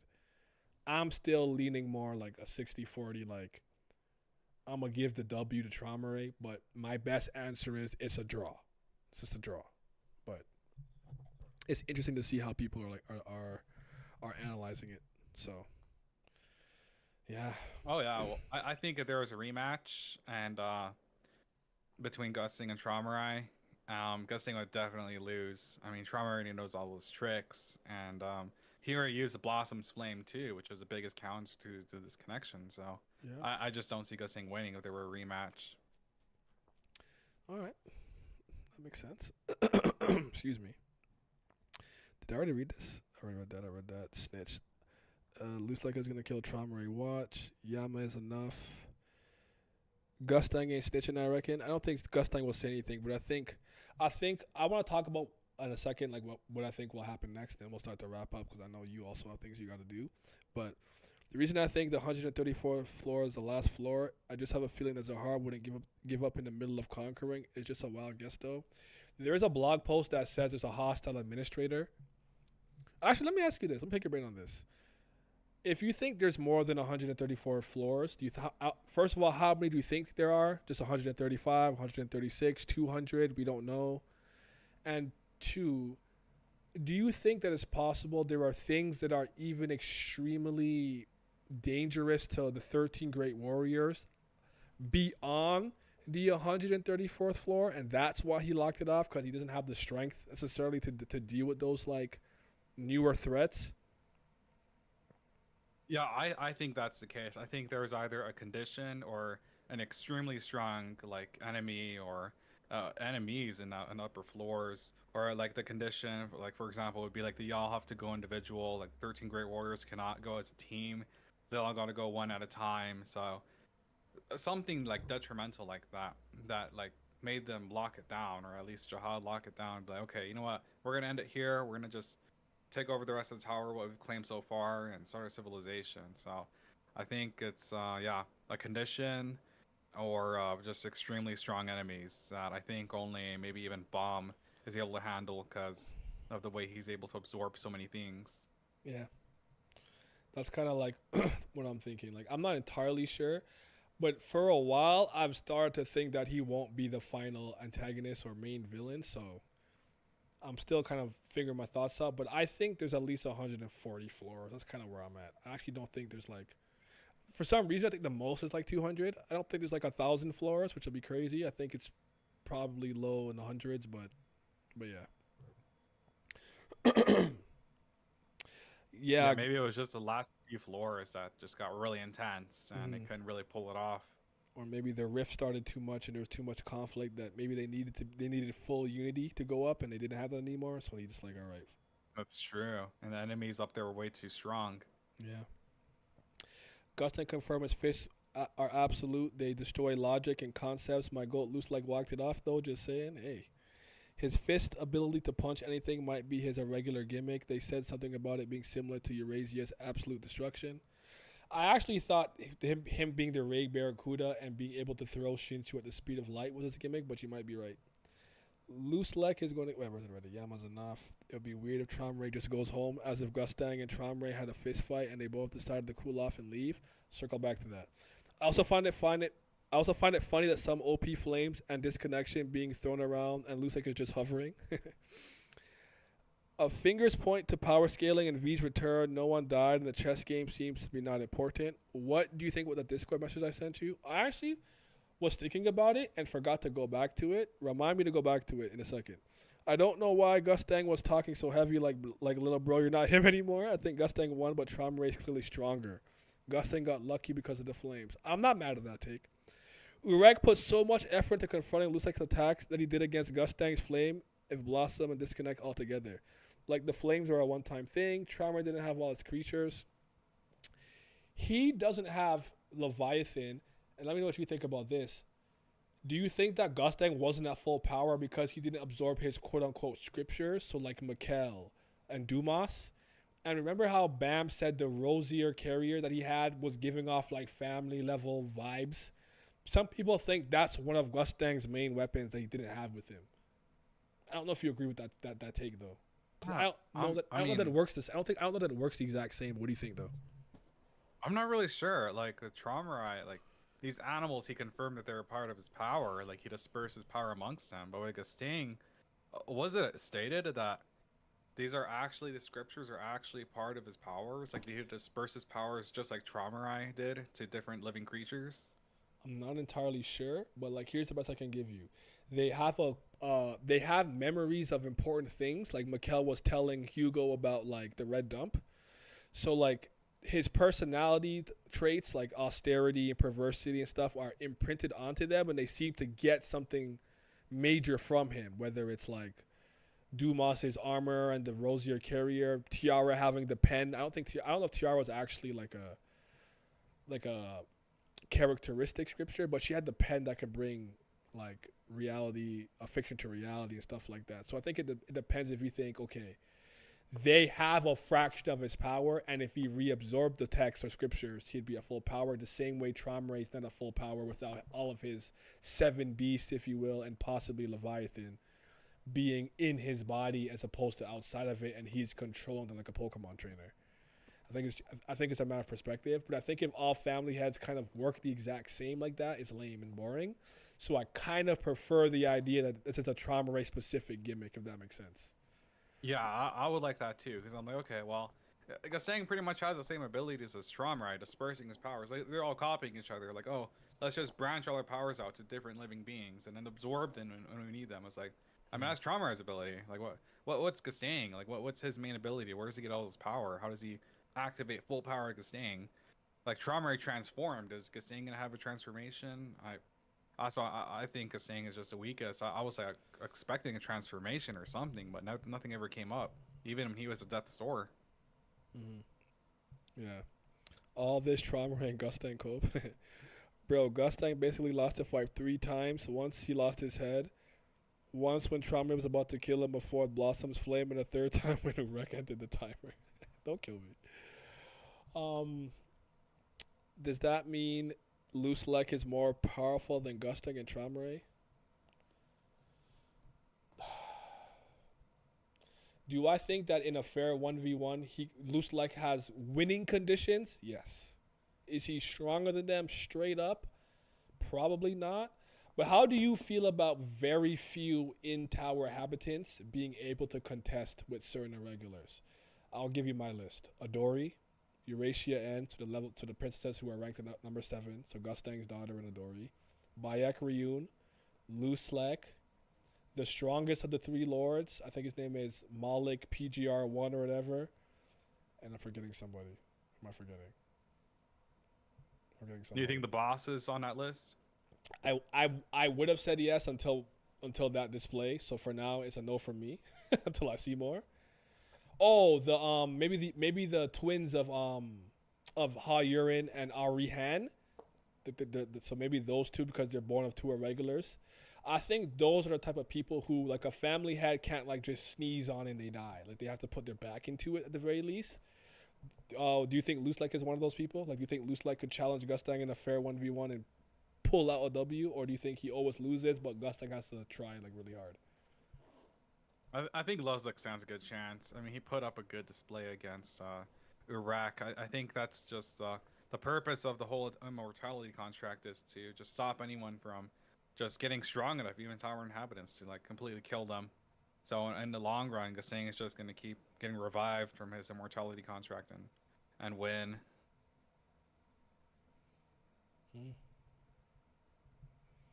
Okay. Now, wait, what do you say? What does it say here? Does Gustang not have black hole Shinsu sphere? I'm pretty sure he does. I don't know that he used it though, but a lot of us think it was the what should we call it? His library. We think that was probably it. It's funny, but I can see Traumerei I losing. think that was it. Oh shoot, were you talking? About what? Oh, did you just comment on what I was saying, or were you talking this whole time? Oh, the Ryu, the Gusting Ryu, the library. Yeah. Oh, Oh, I think that was the Ryu. oh, okay. I thought you cut out for a second this whole time, and I was just talking over you. That's my bad. Oh no, I just made a short comment. Okay. What if we just got an arc of Zahard going up to some of the floors past 100, but they can't get past 130 for some reason? I'd like to see it. How do you think that Headon Sung will react to V taking control of Baam now? I actually want to get into that. I don't think he's gonna like it. I actually think he likes Baam for Baam, and I don't think he knows. I actually don't think Headon Sung knows. For some reason, I think Han Sung you might know though. But Headon Sung, I generally think, like, ended up liking Viola for Viola, if you will, and that's why he came to save him when Calivan pulled up and blah, blah, blah, whoop-de-whoop and everything. So, yeah. I thought there was 135. Well, there is, technically. I think that's either a rumor or made up by fans, like speculation. I believe at the end of this, Baam will have to awaken and become an Axis to fight what's on top. What if Phantom Minim Enryu got so strong because they completed the climb? I like that thought. A non-Axis is no match for an Axis. Invalid point unless he fights another Axis. Phantom Minim was already strong before coming in the tower. Enryu too. I want to ask you this. Are you one of those people who believe that there's Irregulars that came in the tower at their, like, present 13 Great Warrior and above strength? Or do you think no matter how strong they came in, they had to learn, grow, and get stronger? Because a lot of people have this idea that Mazino, and I'm starting to hear it more with Enryu, just came in the tower OP, could use Shinsu and whoop-de-whoop, blah, blah, blah, and I don't think that's the case. Even if they had like a higher, a better starting point, or then let's say like Zahard maybe, or like Baam, or someone like Han, I still think they got massively stronger as they climbed.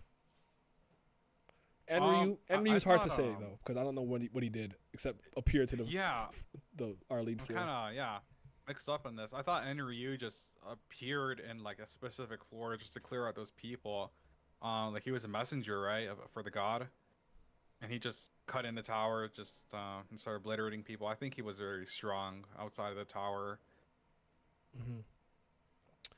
Yeah, Enryu. And for Urek, I think he climbed up and he got stronger. He was extremely strong when he started, but he wasn't family head level at the very beginning. Cause like with Enryu, my only like slight theory, I'm not really a theory person, for why like people just think he appeared is just because he just hid his appearance and announced himself when he was ready to announce himself. I don't know that he literally opened the tower and just poof on the floor of death and was like, Crimzu Shinsu make it rain 900,000 bangs and kill everybody and the administrator. That would be crazy to me. Like I think he was just probably lurking or not announcing himself, because like this is kind of like how I would move if I'm in a series like this or in a series where the people who are strong. I'm not the type to like beat my chest and make everyone think I'm the strongest person alive. I'm going to go completely under the radar. But if you step to me wrong, you're going to get clapped. That's how it's going to be for me. So I could see myself moving like Enryu. Like I'm climbing up the ranks. I'm doing my tests, my administrative tests, whatever. But I'm not being extra. I'm not doing the most. I'm using just as much power or speed that I need to get past, training on my own in secret or whatever. And then when I needed to pop off, I pop off. That's my only like defense for that. But if there's one person who may have came in this tower completely OD, it'd be Enryu. Phantom Minim's completely different because he's an Axis. And he's not a Tower of God character. He's a Tales user story character. So, yeah. Yeah, my only, what gave me the impression that Enryu just entered the tower and started slaughtering people was in those panels where he was being talked about, there was a door opening, and then in the next panel, it was just him obliterating everyone. So, that gave me the impression, all right, he just opened the door to the tower in a specific lore and just started wiping everyone out from the get-go and then just left somewhere else. I genuinely think that would make him like the ultimate genius, because he just came in and is like, oh, I know how to use Shinsu, 900,000 bangs, go. Also, I can kill an administrator. That would be insane. And I don't know if that's a good or bad thing, but when we get to Enryu, we'll get to Enryu, I suppose. Yeah, whenever we see him again. Yeah. He had mentioned that he might do that, but I think we'll see Enryu. I don't think we'll see Phantom Minim though. So yeah. Let me see now. Enryu should just kill Zahard instead of admin if he's so strong. It's not an invalid point because him becoming an Axis will let him win simple. I hate the whole Axis thing. Oh snap. What you mean pre-Jihad? Me? Sorry. Yes. Oh, Mark. Yeah, there's room to jump in, bro. My bad. I just saw that. If you're around, just hop in. You should have the role already. I did not see that. I gotta do better with this chat. Let me take a gander where he's at here. What's your thoughts on the flashback that we got for the most part? I know we got it in pieces and separated by a couple of, but did you like the flashback for the most part? I like them. Just left more questions and answers. Like what's with V's blue flame? What happened to that? Where did it manifest? And why is V so like why is he awakened by hate? Like what's with all his hate all of a sudden? Like everyone is just so hateful. And yeah, like we're missing a lot of context there. That was my main takeaway from the flashbacks too. It wasn't like it was good, it was bad, it was mid. It was just like I have so many more questions. Like, I mean, a lot has happened. A lot has happened these past months. Yeah. There's a universe outside the tower, bro. The Leviathan's missing. Gustang then absorbing Dumas. All of this is cope, except the match for how it was presented. There are no what ifs. If he had a unga bunga, there is a fair enough. You forgot Paracool. Oh shoot, you're right. I want to see a Dory versus Urek and him go 100%. That'll go stupid. She might become fodder at that point, but that's okay. Urek doesn't fight ladies. So what if Gustang was going to beat Traumerei? So wait, if Gustang was going to beat Traumerei, then why is everyone saying Traumerei won? Y'all bucking hard. It's a draw to me. I'm telling you, it's a draw. I'm at the point now, it's a draw. But if you forced me to pick a winner, I'd probably give the edge to Traumerei. That's all I'm saying. I think Headon Sung knows 100%. That's why he was his trainer. But they could have manipulated him into that role, Maybe what if he didn't know? Have you guys touched on V saying that him and Baam's ultimate goal to avenge Arlene? Did Arlene not get out the tower? I don't think she's out the tower. We can touch on that in a little bit. He didn't even know why Hansung considered Baam special. How can you say Traum was a lot stronger when Traumerei had 2 of his 3 dragons and Gustang only had Tiara and her pen? I don't know if you want to clap back to that. That was towards you. Or maybe the chat, maybe? I don't know. I thought it was just a duplicate. I don't know if her pen went back to Gustang. I thought Gustang just made copies, and it wasn't actually like pieces of his power that he just dispersed. How do we know that Dumas and Prowl's powers weren't a counter to disconnect? I think Mazino came to the tower with an unreal physical body, but they learned Shinsu. I could take that. That makes sense to me. Maybe he was a physical specimen and a monster and an athletic freak, but he did not know how to use Shinsu. That makes much more sense to me. I'm okay with that. In the panel, you can see Enryu open the door straight to that floor. He probably left right after it. Does that make sense, though? Can you come in that strong? Like, I don't know if that makes sense to me. I got to think about that one a little longer. That's a future video idea, actually. I want to talk about that now. Arlene, yeah, the only thing I can see that justifies that is that he was a messenger for the god, so... And that's really his role. Strong. Yeah, it's really his role. And he just came in and just left. Arlene could be in an outside space like the Red Dump. Is the cave a similar space? SIU did say in some blog post that the cave is not real outside or something. Massive door on the wall. V trying to avenge Arlene, probably why he moved on and married Enryu. What a cuck. Do you think Arlene's in the tower or outside? I think she's back inside now. Yeah. Oh, my bad. Do you, maybe Enryu. By the way, I find it interesting that when Enryu entered the tower and Baam was like, the day the tower cried, is the tower itself alive? It's not just a floor system, like if the tower is a being itself. Some people think the tower is alive. Enryu and Headon might be similar in their roles, like the tower guardian doesn't need to police it. Okay. There's a blog post that said Enryu will show up in season 3. Oh, nice. I think the ranking administration officers are pretty good power scalers. They need to put Enryu and Phantom Minim over Zahard. They don't care about Zahard being the king of the tower. Visa hater. Haters wake up to hate every day. The boy pulled up. He's not here yet. That's why I trust them. I trust them in Zahard over Erect. Rachel said the creator of the tower built the tower to reach a star. Maybe the star is the outside god, and Enryu is the creator of the tower, since he's the messenger of God. What's your takeaway from the flashback? Well, I'll get to that in a second. Gustang also had that other dude who completed the mission. Besides, it was mid. The whole V committing suicide can kind of be written off at this point. For V to want to get revenge, just something must have happened to Arlene while he was alive. Yes, I agree with this. There are doors between floors, so Enryu could have just come to a higher floor. SU said the cave is outside. To me, if the tower is a game, Enryu is one of the developers since he could just enter the floor of death because he's cheating. Which family head do you think we'll see next? It's likely to be Edouan or Hwa Ryun. Well, we've seen Edouan already. Edouan seems to already be allied with Gustang because he sent his branch heads to the nest to undermine Zahard's army. Enryu showing up in Season 3 makes sense since V is back. I think Enryu's not human but a god messenger. But still, why kill an administrator and not just kill a family head straight up? Does that mean Baam will be even stronger than Enryu? Arlene might show up too. I think it's more so along the lines of, in my opinion, if you're asking me, I think sometimes it's about the optics. It kind of reminds me of like an Avatar, Last Airbender. Like, I truly believe Iroh was strong enough to take out Ozai, but it would look like more infighting between the royal family and whatnot. So for the Avatar to be the actual person to bring balance back to the world was much better optics for all the people of that universe, because that's the Avatar's job to keep balance. I think Bam's role will expand more into a savior role in some aspect, which is why Enryu can't be the one. But it's a good question. What's up, Mark? Hey, what's going on? Chilling, man, chilling. Let me turn it up just a little bit. You guys, let me know how all the volume is. So we got to pick your brain on a few things, but first and foremost, how you doing? I've been better. So I Got feel into that. a car accident this past weekend. Oh, man. I'm a bit on the mend right now. Are you good, though, like physically?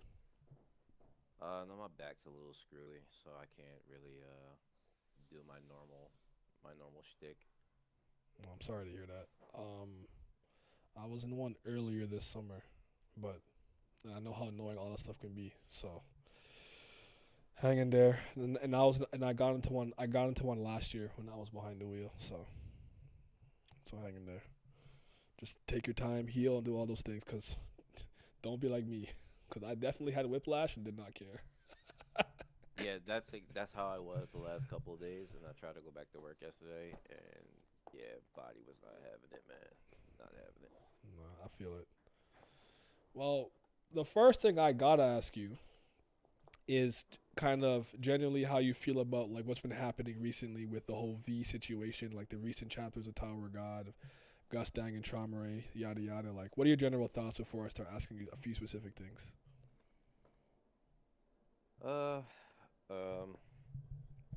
I definitely didn't expect to be here. Mm-hmm. When I made predictions with the community a couple months ago, 6 months ago, or even a year ago, when we predicted how this would go, we thought they'll do this the little chess game pregame, and then we'll get the chess match, and then we get like I almost described it as it'd be like a Dragon Ball Z situation where everybody would kind of show up, like family heads would show up and kind of watch them play chess type of thing. Okay. Is my volume a little bit too low? No, that's probably my fault because my streams are usually my mic is not loud naturally, and I don't project. Okay. All right. So let me know. Yeah. But yeah, I always thought it would be like kind of be like a spectacle type of thing where everybody, we get these key players that come and watch, and there would be like some intensity around it. But no, I didn't expect that this pre-chess game would be such an important thing. Despite it kind of feeling like it dragged out all the way till the end. And then, no, seeing V, like, no, I don't think anybody expected to see V at all. Like, that was just like I'm gonna call it random, but certainly the most unexpected reveal of this entire, season. Excited to see it. It was lit. Like, don't get me wrong, but I agree with mostly everybody that the Gustang and Traumerei fight was very underwhelming.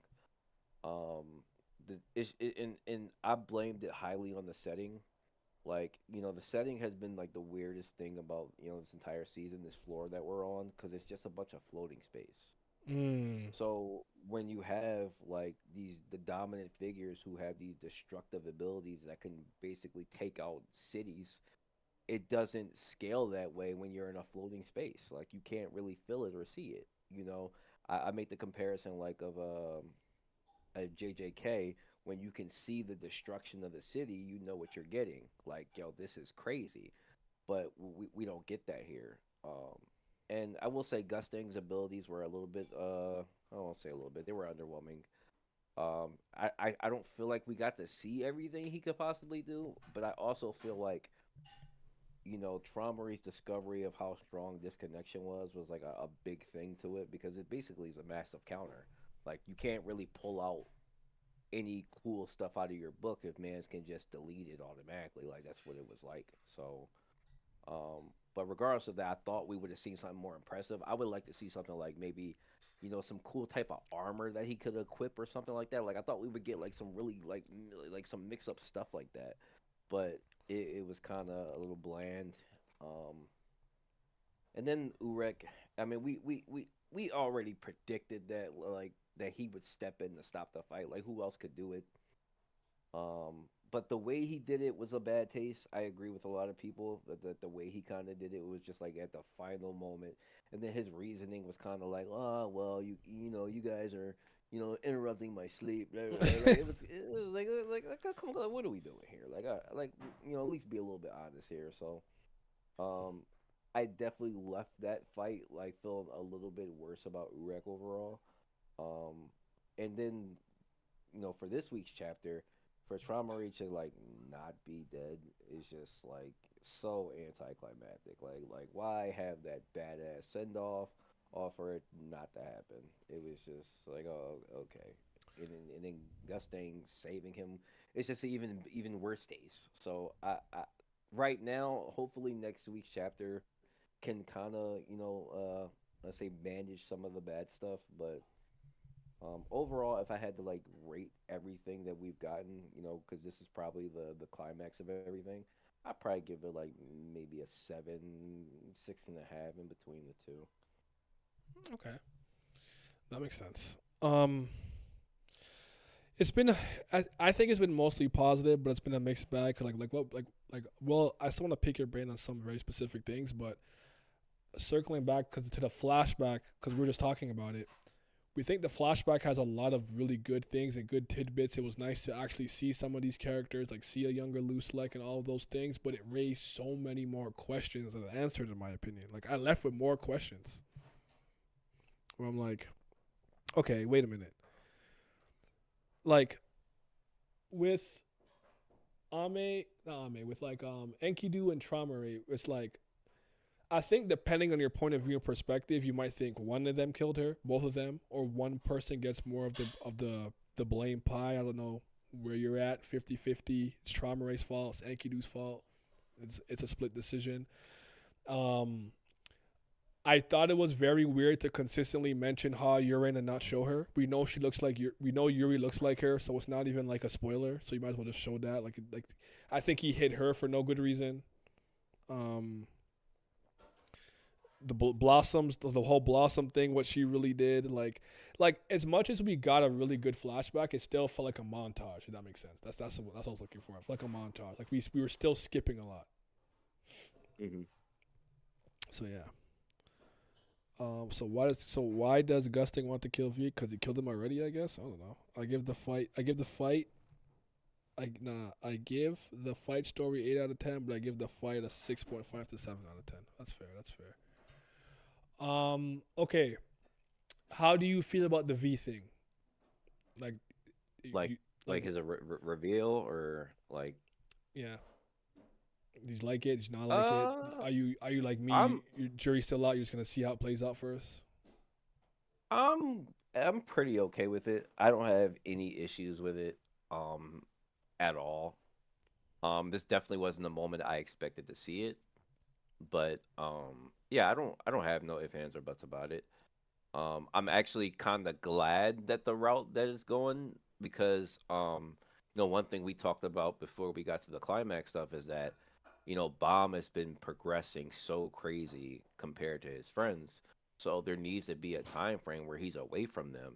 And this wasn't how I thought that this would happen, but this is a great way for it to happen out of like anything. Like it's a justified reason for it to happen. So yeah, I'm really good with it. Were you one of the people who saw it coming like a while ago, or did it catch you off guard?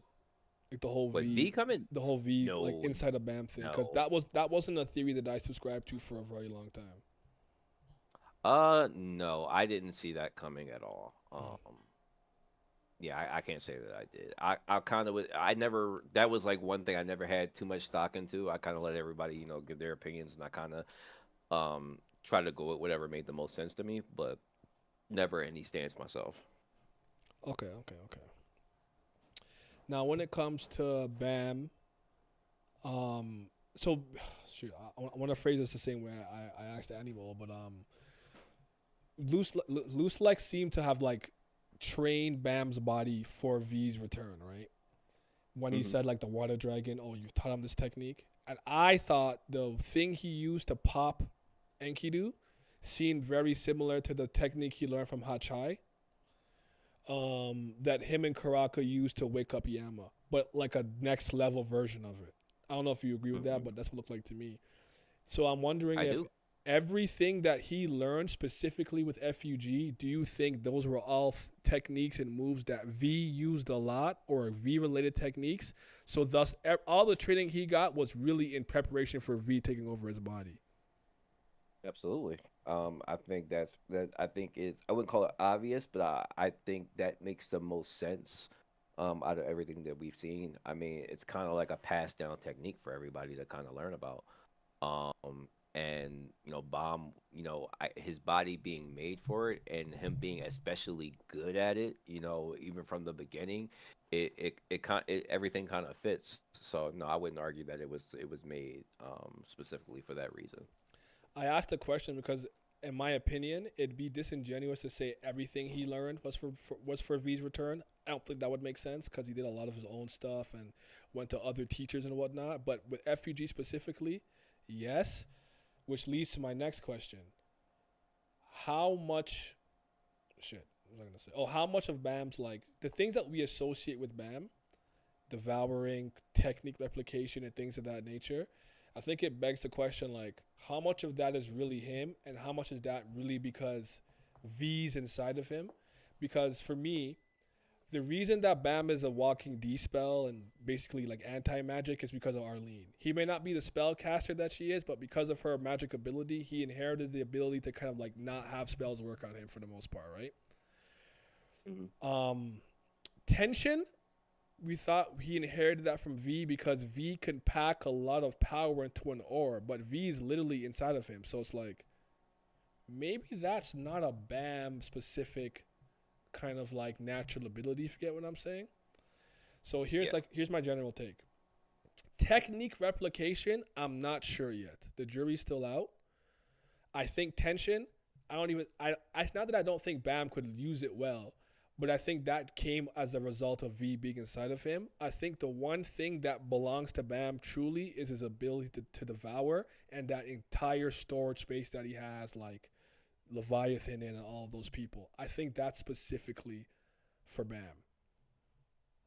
Like Uh, Bam's natural ability, if you will.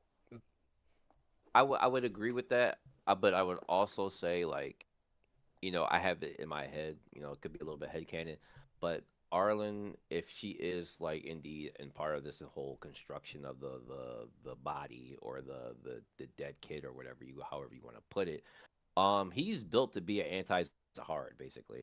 Like so everything that he has in him, like they kind of built him that way. Whether it's anti-spell, consuming everything, it's all to counter Zahard later on at the end. That's kind of how I'm looking at it now. Like especially with him like training him in these techniques and him having the tension, it seems like man is just built to kill the king. Like especially with like the thorns being like so important and you know we were talking about it before he attacked Traumerei.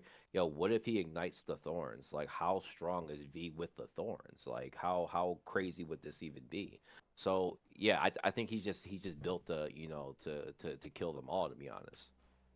It actually raises another question I forgot to ask. So I'm gonna ask you both this when it comes like to this whole situation. I think I'm gonna be honest, chat. I fell behind. I'm sorry. I fell behind. I'll try later, but I'll answer what I'll answer what I answer when I'll get back to it. Oh shoot, I lost my train of thought. What did you just said something and it triggered a question I wanted to ask and I completely lost it. That's crazy. What did you just say? I was saying that I think like Baam's like anti-Zahard basically built to kill all the family heads. Ain't no way I just did that. That's crazy. Oh, it is what it is. It'd be like that. It'd be like that. It happens. What are your what's your kind of opinion on Mazino's role here and how? Because some people don't like that he's here. Some people think he's becoming a bit of a plot device. Like, what's your kind of thoughts on him and his role here in the story in this arc? I get the plot device argument. I really do, and sadly enough, because I was a little bit biased towards Gustang this entire thing. Um, since he was kind of about to get the kill shot, I'm especially a little bit biased that he's a plot device. Um, but even so, like his reasoning, some people giving him a pass because he is that guy, he's the top guy or whatever. It was kind of a bad taste. It's sort of like one of those things where this guy's kind of like bringing the mood from serious to kind of like a mid-level, and I don't like those type of characters. I never really have. It's kind of like, it's been my gripe with like One Piece forever, where like I know Luffy's like the jokey type character, that's the main character, he's never gonna change. But when the serious moments get dragged down by like a top guy, it kind of leaves a bad taste in my mouth. So him being here again, I'm not as upset because we could have predicted that he would be the one to stop everything. So it'd be worse if he popped out of nowhere and did it. But it's just like, bro, you came here and completed your objective. Like, you was trying to hunt down these people. Well, you actually didn't complete it. You actually failed. You actually failed at pretty much everything if you would think about it. Yeah, yeah. So now you trying to recoup by like messing with what they got going on here. Like, come on, man. Like, okay. There's some other things I want to get to, but we'll come back in a second. When it, what do you guys? What's your guys' favorite like moment, of the arc? And by the way, Animo, if any point you have to step out, don't let me keep you. Just because I know you have other things you might have to do. Just by the way, anytime I do a stream, by the way, you guys come as late as you come when you come when you can. You leave when you leave when you have to. I'm never holding anyone hostage. There's no gun to your head. So if you gotta step out, you just. But yeah. Favorite moments though. Let's talk about some favorite moments. Because I could tell you immediately it's Luslec versus Mazino, and I thought Luslec had an incredible showcase. Like I said earlier, he's my MVP of the arc. I actually really like Lobodon. I think Lobodon is cool. Keating's also a fraud. He's like Bellery. He's not a fraud. He stinks. But Tiara, I would want to give my MVP, but she's out in the round of 16. I can't. She went out too early. I can't justify it. But Luslec to me has completely delivered. Like, I have no issues. I'm so satisfied with what I got.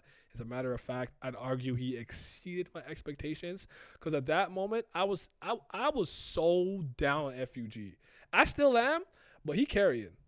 But what's some of your favorite moments? Because the way he was talking shit to him too, I'm like, oh, you got bars? Hold on, like. He said he's not even the leader. Where's Bayek Ryu? And I said, oh no, that would have triggered me. Yeah, so some of my favorite moments. yeah, Annie, if you wanted to go, you can share yours. Well, yeah, I mean, there's a lot to talk about in this story, but I think recently my favorite moment would be the boss battle entrance. Just seeing these new characters that we never heard of before come out from the red light district or the red dump.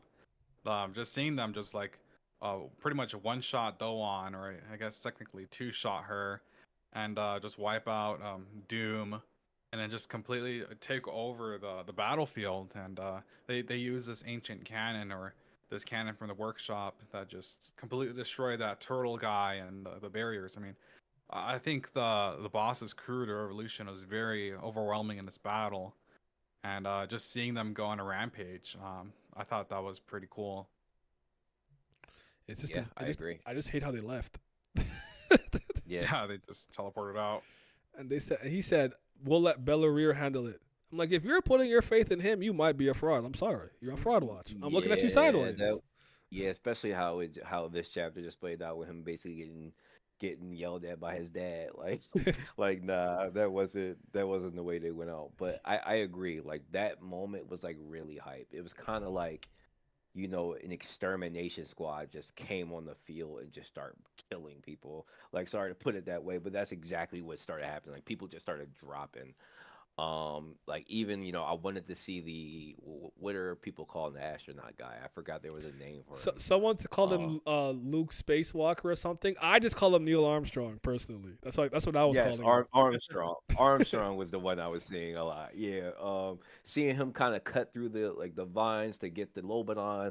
I was like really hyped to see like Lobanon like tussle with him so we can like scale to see how really strong these guys are. And then, you know, Dowling getting one tap was like I hated it because I like her character, but her getting one tap was like terrible. Speaking of which, that brings a question to me. So and Dorsey got hit by that chalice thing. What do you guys think that was? I have no idea, but is she okay? Because like, I think it was just like a cheap stun. It was like one-time use. I do think though that Traumerei put a parasite in her. So that's why she's having these like period cramps. I do think that when he quote unquote like I guess healed her or whatever, I think he did something to her. But her chalice thing is so. She said she stole it from the hidden floor, right? Right, and Dorsey said it wasn't Shinsu that she got hit with. So was it magic? Was it a spell? I don't even know. Yeah. There's a part of me that thinks that won't amount to anything, but like I hope it does. But there's part of me that thinks like this won't mean anything in like 10 chapters. It's like it's gonna fall to the wayside and no one's gonna care. that's just my opinion. Well, I'm coming out with this. I'm only asking because I'm coming out with this theory video about the red dump and the people there and like how they got as strong as they did. And probably it was kind of reminiscent. It was reminiscent of how Darwin kind of got one shot. Like when Darwin got one shot, she tried to defend herself and it went right through it. So it kind of reminded me like, and Dorsey, like she said like she seemed like she tried to prepare herself for it and she couldn't and she still got like damaged by it. So it reminded me of the same thing and it just like put a thought into my head like, okay, are these guys like using a completely different thing? So yeah, just a thought. Or at least they have some type of technique or ability or something. That's interesting to think. I really don't know what to make of it. It's like one of the things where, like, I remember when the chapter was happening, I kept being like, Aguero, she is dying. Bro, she's not okay. Like, like something's wrong with her. Like, help. Yeah, right. And I have no idea. Because, like, as much as, like, SIU has a bad habit of hyper fixating on something or hyping it up and completely letting it fall to the wayside. Or putting some, or at least implicitly saying this will mean something, and then it doesn't mean anything. Like, I'll give you a few examples. We never did the Canine Tooth Festival. That never fucking happened in the cage. We never did it. The whole Princesses for Baam's thing, that the Serpent Master stopped that. Like that, so many things that are supposed to quote unquote happen don't happen. That's why to the point where like we are not playing this chess match. The chess match is pointless now. We're not playing it no more. Like they're fighting, right? I could see this being one of those plot threads that don't pan out to be anything. One day she'll just be fine, and we just pretend it never happened. Honestly, that's kind of where I'm at. So I can give you a more recent one. Mm-hmm. How about the water dragons? The 3 water dragons to take out Traumerei? Yep. Yeah, exactly. Like, how is that going to work now? I mean, V's already family head level. I don't know. I don't know what to do with that one. That's a good one. I was talking to Kill. I see you in the chat, Kill. He was kind of trying to defend it, like it served as a device, but no, like it wasn't just me who thought that like Baam would make an effort or Leviathan would try to make an effort to capture these things. Like that was like a huge thing during the time like we discovered that it was a thing. Like we thought that that would be a method that maybe Traumerei could gain control over Baam in a way, or Leviathan could get control over Baam, or we all thought it would be a thing, but it never happened. So like what now? Like does it become a thing later on? Well, if it does, who cares? Like, oh, your mic died. Damn. What? Oh, I thought you said your mic died. My bad. I read that incorrectly. No, I just said Cooking Mama arc ended or died. No. But yeah, like even if it becomes like a power up later on, like it's like one of those like who cares at this point? Like, I'm not gonna care a year from now. It's like, oh, here's one of the waters, right? Like who cares? Like, Yeah. I guess an important. Oh, before I do that, you said I'm here, but you both ducking me. I said let's talk, so I put my argument forward. Where's the argument? He's talking to me. Did I miss it? He think I'm ducking him. He thinks I'm ducking him. I'm not ducking you. I just don't want to argue about something as silly as this. I feel it. Oh, okay. So another moment of the arc that I actually really like is it's kind of funny because it's a bit of a meme thing. I should go through like a lot of my favorite parts. So I won't lie to you. I thought Zam versus Mate was funny as hell. Oh, Mr. Migsby mosquito looking a dragonfly looking dude in the hotel, like that was funny to me, and him being like a machine, having his little mini drones and stuff, and then it was Ha Popodar Mate or whatever it was, right? So he's a hybrid. Him being a doper was cool because we haven't really had a term for that yet, like someone who could like harden their body into a substance. I think he was concrete, if I remember correctly. I'm just like, SIU, why do you have this man's hard ass concrete booty up in the panel? Like I'm trying to see this, bro. Like move that from me. But that was cool. Tiara showcase was amazing. I thought she had a generational run. She put Yuri to shame. Sorry, Yuri fans, but she got the W there. I hate how she went out with Enkidu because I think he's a waste man and he was a waste. I just don't like him. I hate that hacks he has to give you the death you deserve. That was lame, but like that. Mazino, Luslec, definitely my highlight.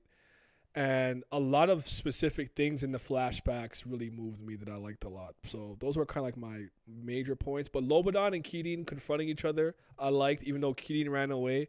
And the joke that we make, Pantagana said this, he's like, Dad gave you the power of a tree, but you don't act like a tree. And I'm like, what is this temper tantrum Keating is throwing? You're such a bitch, bro. Get out of here. You suck. His design is so cold and he's not raw. I know he's not raw. I don't believe in him at all. I want to ask for what you guys thought some of the low moments were in this arc. I thought the Yasaracha and Yama part when they went to like the librarian thing, I thought that was incredibly boring stretch. And I'm happy Yasaracha finally died. And I actually think Baam versus Dumas is fucking terrible. Yep, I still have not forgiven the Coon spell bullshit shit. Yeah, Guerrero is your god now, like I said in my chapter reaction. Yeah, Magic Man. I Man. still don't like that shit. Yeah, no, that was still bullshit. No matter how you try to spin it. Mm-hmm. Yeah, I don't like the Dumas fight. I thought that was just terrible the way it ended. Didn't really amount to anything. Dumas did pretty much a 180. He wasn't as badass, as staunch badass. I wasn't gonna forgive everyone. He just turned out to be like another friend to the cast. Right, and then like it's even worse to me when Baam runs away and said, "Man, he could have clapped my cheeks if he wanted to." Like that's basically what he said. Like if this man wanted to body me, he could have. Like, come, like what are we doing here? Like, just if he just walked away with a W that he outsmarted him, I could have like lived on it. But no, just in us not getting his full scale of his power is kind of like a terrible thing too, because like Dumas is overall he's a good character, so I would like to see what he could really do. But that's the thing. I like Dumas, but I'm like, shit. I like White. Baam versus White and Baam versus Dumas is an absolute airball. That's a miss. Like I can't with those two fights.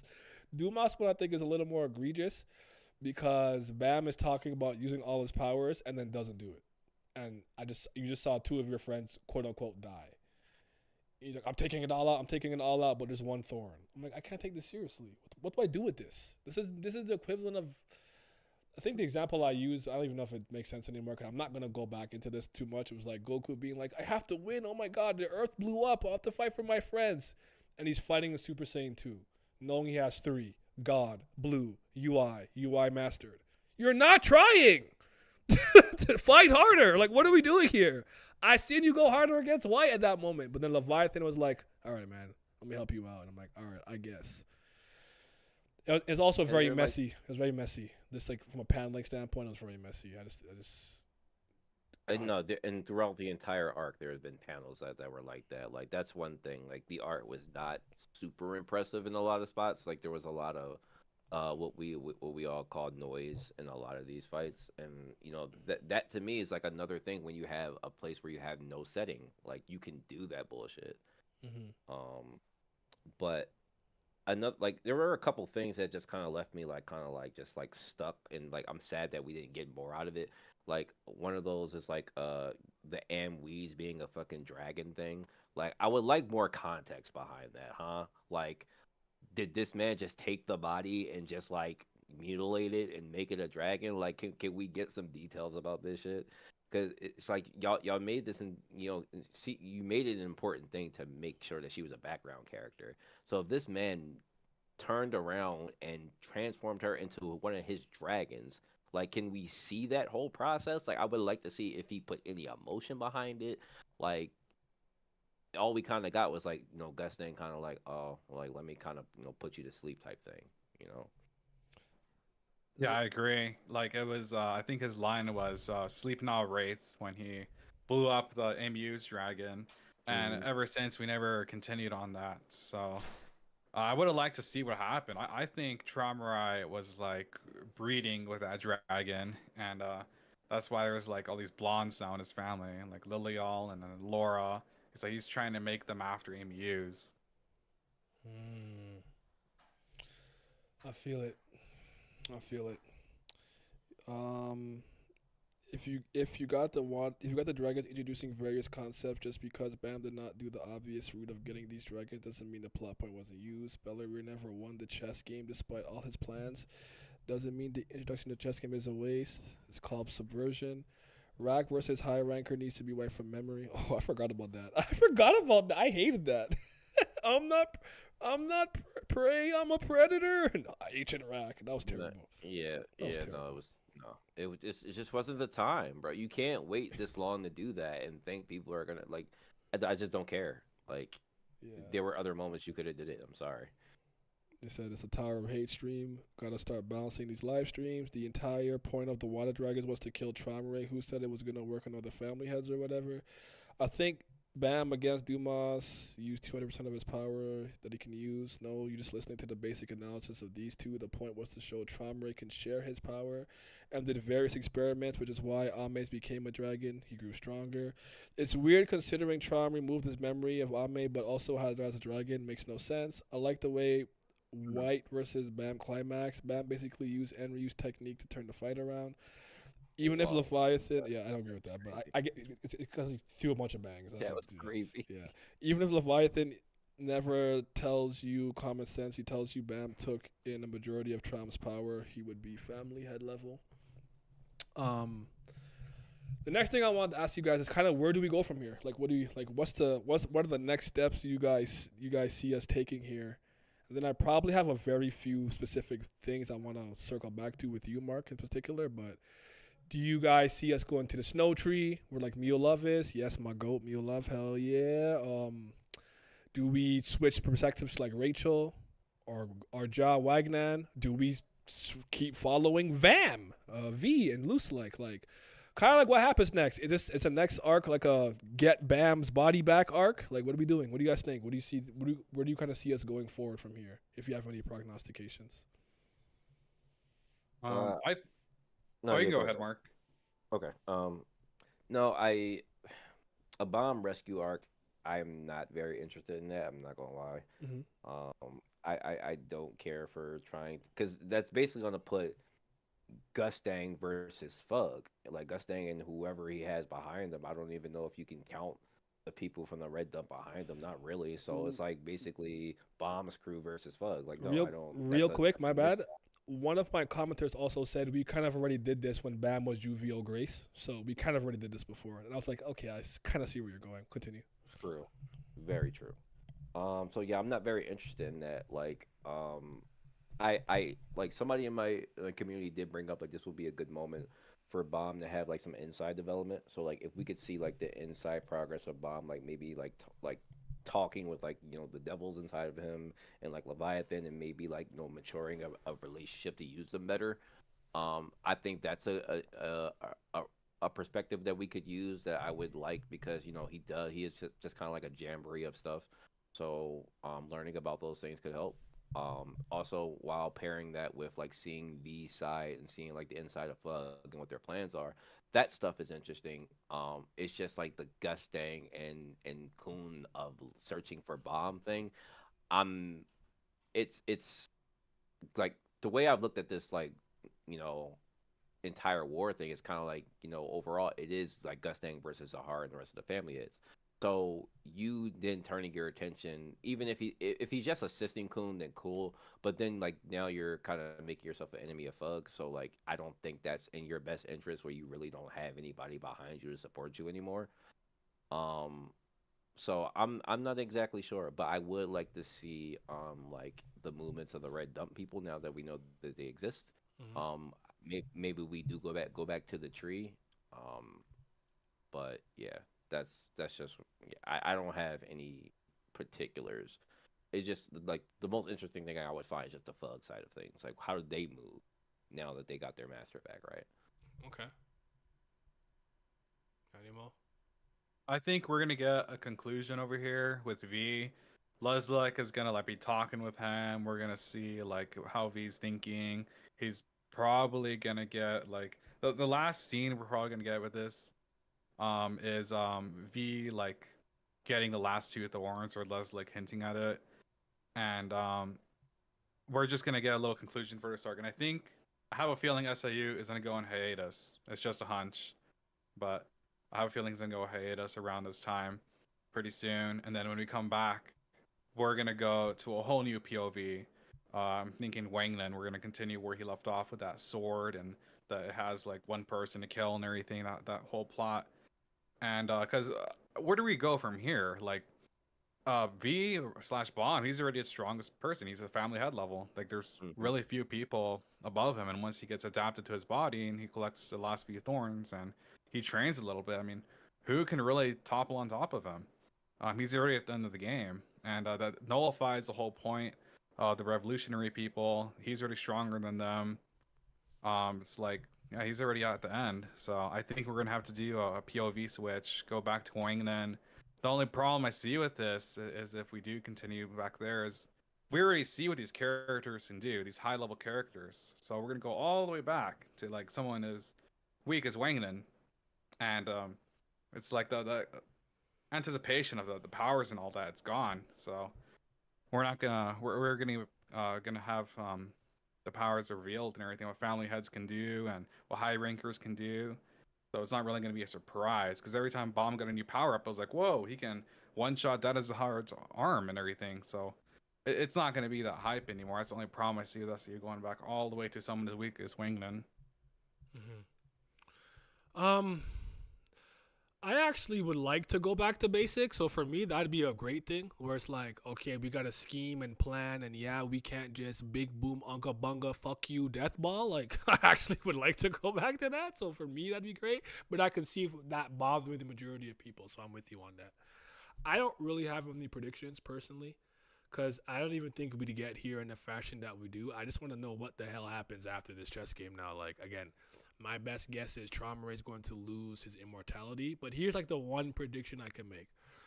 You can argue in a lot of ways Traumerei has lost a lot, if not everything, depending on what you think matters to him. His family. Feel like maybe Lobodon's like the only one still really maybe kind of loyal to him. Like Kidi and all of them have left. He has the last chess piece on the board. Shit, Gustang, another family has against him.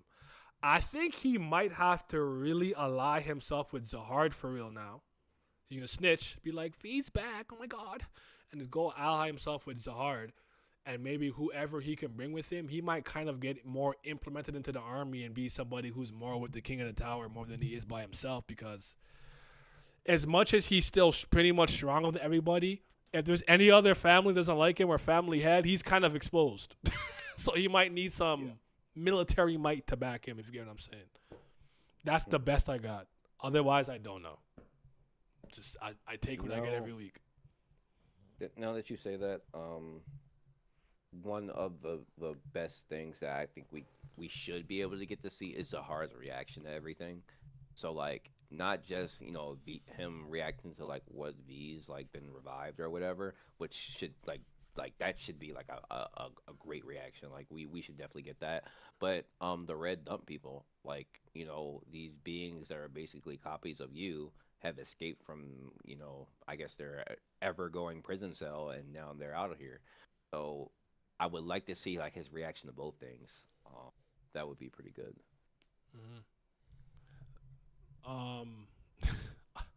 I mean, I personally don't think what Baam did was exactly what Enryu did. Enryu had 9,000 bangs come and pierce and kind of destroy everything. It was like a DC, if you will, where Baam was throwing a lot of bangs in a more tension sense towards White, and White was kind of battering them away. And the Shinsu rain, the black rain, seemed to be causing like rot more than like it being kind of like what's his name, Kaku's the Ame or Ankaku that bounced off the ceiling was piercing Zoro. It wasn't piercing White, more so that it was kind of weakening him over time, and he had to put a shield up. So to me, it's not the same technique. Also, Baam never saw it or experienced the technique to be able to copy it, so I don't know that it makes full sense, Thomas, but I get why you think it's similar. You aren't the first person that asked me that or told me that he copied Enryu's technique. I forgot to ask you this. I'm gonna step away for a quick second while you're answering. I'm listening though. Do you think that the whole V taking over Baam's body was planned from inception? Did he come up with it around like maybe recently or season 3 or somewhere throughout the second season of Tower of God? Like, where do you think that this started to become a thing that SIU was gonna do? I also want you to tell me who you think knows the truth about Baam and V. I think Luslec and Hwa Ryun are 2 easy picks. And my personal headcanon tells me Rachel experienced this in some capacity, which is why she's scared of Baam, and Baam is the knight, blah, blah, blah, chestnut knight. But I don't know that she knows all the minutiae, the actual details, the meat and potatoes. But yeah, what do you think? You want me to repeat the question? No, you're good. Okay. So as far as that goes, I think it's pretty obvious that Urek doesn't know. I do think Aram knows. I do think she knows. Only because what she chose to not disclose, which we do know she chose not to disclose some information. And when she said it in a way where it's like she didn't want to kind of like not hurt his feelings, but kind of like throwing him off. And it sounded like to me like she didn't want to make it sound like his parents were like kind of crazy people. So I do think she knew, but like it's kind of like the same thing. Like, how can I tell this guy that his father's inside of him? Like, how can I tell him that without him like looking at me like I'm insane, or like the people that were his parents insane? Like, so I do think she knew. I don't know if she told Urek though, because I don't know if he would think that or believe that.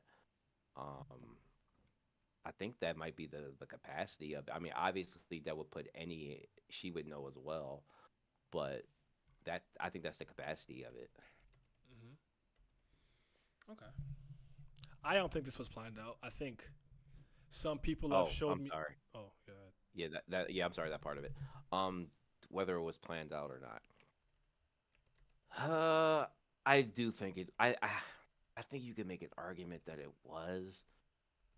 Being that we did start from the cave. It's like the cave isn't a foreign concept. It was like literally from the get go. Yeah, I think it can be a thing that was proven from the beginning. I think it can be. Like my my best answer for this is like, I don't want to get into it just because my girl's still catching up and she's in the chat. She's usually listening and whatnot. But to me, it's like it's like the Nika thing, the Gomu and Nika thing. Like just leave it like that. There's enough leeway and things that you can do to work around it where it doesn't necessarily get in the way or necessarily contradict anything like outright. And maybe I'm misremembering some things, but it doesn't seem like, oh, I absolutely from the jump, from before I started the story, I had this planned out. I think it's something that made sense to him that he could have implemented and worked into the story. I think you could make an argument as early as mid-season 2. For me, it starts to really rear its head in the 3rd season personally, but I've always admitted when it comes to this specific topic, I didn't like that idea really. I didn't care if V was alive or whatever, but like I didn't really like the concept or idea, so I was never looking for it.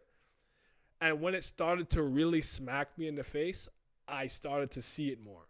And I've always been the type of person, if I'm wrong, I just tell you I'm wrong on stream. So I already told everybody, like, yeah, you guys were right about this whole V thing. I did not see it coming. I was wrong. Same way I was wrong about, I thought Yama was going to cook Yas Ratcha. He got packed out. I said, oh, shit. I had to come and apologize. I'm just glad the Baza theory is officially dead. I hated that theory so much. Yeah, they're like, oh, Mazino's in trouble. Ugh. I'm like, no, he's not. He's not. I'm not worried about it. He's gonna be all right. So yeah, it's interesting to see where this is going. I'm kind of cool with Baam being here for a while, just because Baam has not particularly moved me all of the 3rd season. He started to somewhat annoy me this season for the most part. I like season 1 Baam. I love Baam season 2 for the most part. JVG, all of that. It's season 3 where I start to dislike him, and his indecisiveness with the whole chess piece thing really bugged me to the point where I'm like, honestly, good. Get your fucking body snatch. Like, I'm tired of you right now. Like, I need a break. I need a break from you. Yeah, I agree with you. Like him, even like, you know, the way he was talking to Gustang, like, well, that's Dorsey's piece. Like, it was hers. Like, bro, what? Like, what are we doing? Like, hitting in with the I don't know anything about the family or history. Well, I guess he had the book and Leviathan, but I'm missing a lot. But I'm gonna tell you what's what. Like, nigga, you don't know nothing.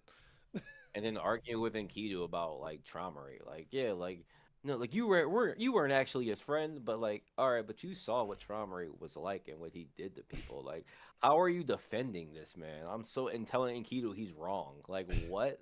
Like, they're both wrong, right? It's like they have to both be wrong. You can't pick one over the other. Yeah. But all in all, I still think, generally speaking, when it came to like us, I'm gonna kind of say, since like the war itself started, it's been really good. Like, I've liked most of what I've gotten since coming back from hiatus. I have questions. There's inconsistencies. There's just SIU-isms that I'm used to at this point that I don't even really get up in arms about. Like, some people were genuinely mad because I kept making a joke like, oh, we're gonna have our cooking mama dating arc where they have to like impress Baam and he has to choose a wife. That never happened. K9 Tooth Festival, that never happened. We didn't really do much, at least for the time being, with the water dragons. It felt like Baam was sitting on a treasure trove of information, just not operating on it, with Leviathan telling him things and him absorbing the text from Gustang's book. It's just like a lot of stuff like that just bothers me, but it kind of is what it is at this point. So what could you really do? I do have a question. Mm-hmm. So with V's reveal, right, when he was talking like about Baam to like Gustang, he was talking as if like he wanted Baam to kind of be a part of the crusade that he's about to go on. Mm-hmm. Do you feel like that? Like that's what he's gonna do, or do you think he's just gonna like just subjugate him? Because like I forget what the exact wording was, but he was kind of like, you know, my son is like with me type of thing. Or this child was made for this purpose, and you're a child of vengeance. Why are you hesitating? Type of thing. When you kind of took him over initially, I think this question. I guess I'll answer your question with a question. How do you see the dynamic between V and Baam? Is this a Naruto and Kurama situation? Is this Yuji and Sukuna? Is Baam conscious? Can Baam fight back? Will they wrestle for control? Is V just in control now, and Baam has to go through Bam needs to be awakened by, like, I think you said this earlier, Animo, like Aguero was like, Bam, wake up, and he's like, my friends, like Yeah, the I guess it, friendship stuff. I guess it depends on how you see it. I'm not sure yet. I haven't actually like made a concrete decision on what I think the body dynamic is, but for the time being, I'm just gonna say V's in charge, and Bam can't wrestle control back unless V allows him to. He did say, I'm taking your body for a bit, but based on everything that's happened, I don't think he's about to be like, all right, here you go, Luslec. Be like, oh no, I got ish to do. I'm back. I'm back. Yeah, here's the exact quote. It's not about me taking it over. It's about me being with him. Is the quote. So, like that to me sounds like, I don't know if he's, and I think it'll be for naught if he does. But is there a situation where he tries to like convince Baam to like, be on like his crusade with him basically? Like does he talk to Baam or tell Baam about everything that happened? Every single aspect of everything that happened, why he's in his body, how your mother ended up the way she is, whether she's dead or not, that's still a question. But does he reveal everything, right? Like, I think he would have to if he's gonna force Baam to go with him or him being with him. You kind of got to reveal some stuff, right? Not. What do you think, Animo? I think V will be like just a dictator. There's no way Baam's gonna be able to break free unless like the same method that was used to awaken V is used to awaken Baam, but like the inverse. So with V was like a bunch of resentment, a bunch of raw hatred. Enkidu, just by touching V when he went inside, when he got absorbed and he touched that line, it kind of woke V up for a second, and then he went back to sleep because, I mean, the resentment was there in his head and everything, but it wasn't exerted. So that second time where Enkidu just slashed Baam with pure rage and hate, that completely awoken V. So I think the same will have to happen for Baam to wake up because now he's sleeping. But it'll be like more of the friendship stuff. So if V is out here like torturing Kun and killing Rock and all that, I think that might trigger a Baam to like maybe wake up, like that his friends are out there, and yeah, it'll kind of be like an Attack on Titan where Reiner was I think it was like round 2, when they were fighting in the Marley Island, and Reiner just did not want to fight, and there was a Gabby and the Falco. They were yelling at him like, Reiner, wake up, and he finally woke up and he like transformed and saved the Jaw Titan. I think it'll be that situation. That's interesting. Okay. I guess also to just to answer like the whole, will V try to like get him on board? Yes. And tell him certain things about what happened and whatnot. But Bam is not going to be on board with it because he's already kind of said he doesn't really want to kill the family head. In that fish bowl, the fish scene, they sent him somewhere underwater where they're like, oh, something tragic happened. He shot an arrow and released everybody, like that scene where he said like he feels like they're also trapped in a sense. And this is the reason why I actually really wanted him and Luslec to speak, because I feel like Luslec and Bam would have had a clash in terms of kill the family heads instead of saving them or trying to reason with them or being diplomatic or whatever the case may be. So I thought that would have been a really interesting conversation. It's not that it still can't happen, but it's more likely he's going to have that discussion in his inner world with his pops, so to speak. Right. Yeah. That's the kind of scene I'm hitting to. Like something like that would happen. Okay. I want to give you two an opportunity to bring up anything you want to touch on or ask or talk about. I have three last things I kind of want to talk about and ask, but I wanted you guys to, if there's anything you wanted to touch on, bring up, talk about, like, I don't know, in particular. Been going for a while, but yeah. I want to talk about Hwa Ryun. So okay, she was playing alongside with Gustang. So Gustang was like kind of using her in a way to unlock the Enkidu. So Gustang's purpose for that was to like, get more information about Traumerei and the memories and all that. But Hwa Ryun had her own motives. She wanted to awaken the Enkidu to awaken V. So Gustang had no idea that that's what she was thinking. So all this time he was like, okay, I'm the family head. She's like working alongside me because I'm the super powerful guy. But in reality, she had her own agenda, and it ended up like surprising Gustang. So he had no idea that Hwa Ryun was doing that behind his back. Mm-hmm. Yeah, in a way you could say that. I guess as a red witch or whatever, she kind of, I don't say outmaneuvered him or outplayed him, but I'm the family head. I'm just one of the smartest. I actually think he's the smartest in the tower in a lot of ways. I guess you can maybe argue Max Seth or something. But as a cerebral family head, like you can say, like he kind of got outdid by her, which is very impressive. Because again, I think she's one of the people who definitely truly know that like V is in there, a la Luslec. I think Rachel's experienced it without maybe fully understanding it because she called Baam a monster. I'm scared of the night. Baam means chestnut at night. So I think all of those things are connected, and I think we'll get our answers sooner rather than later. But I actually miss her being in the story way more. I know a lot of people are like cool with just seeing all of these higher rankers, but I really would like to get back to like Anak and Ran and a lot of those people. Like I really do miss them. So it was nice to see her. Even though Rachel had her kidnapped again. Rachel, leave her alone. Anything else? Icarus. I still don't know who Icarus is, by the way. And that's not me saying that it's not been told to me. I haven't figured it out. Hi, babes. I have not figured it out. I have no idea. But yeah, what's up? What's up with Icarus? So it's basically like Icarus roulette right now. Like it's just guessing who this person is. Whether they're the standalone person. I know Zenu, who's sometimes in your chat in mine, he think that it's Arlen. I've recently played with the idea that it could be Hwa Ryun, like what Animal just brought up. Mm-hmm. Only because just like if we use the symbolism of like what Icarus and where it comes from, she was a guide, and she's basically, to me it seemed like she's been playing Baam this entire time, to get V. Like it's always been about V, and like what do we currently know about Icarus? Well, Icarus and V were kind of like a thing.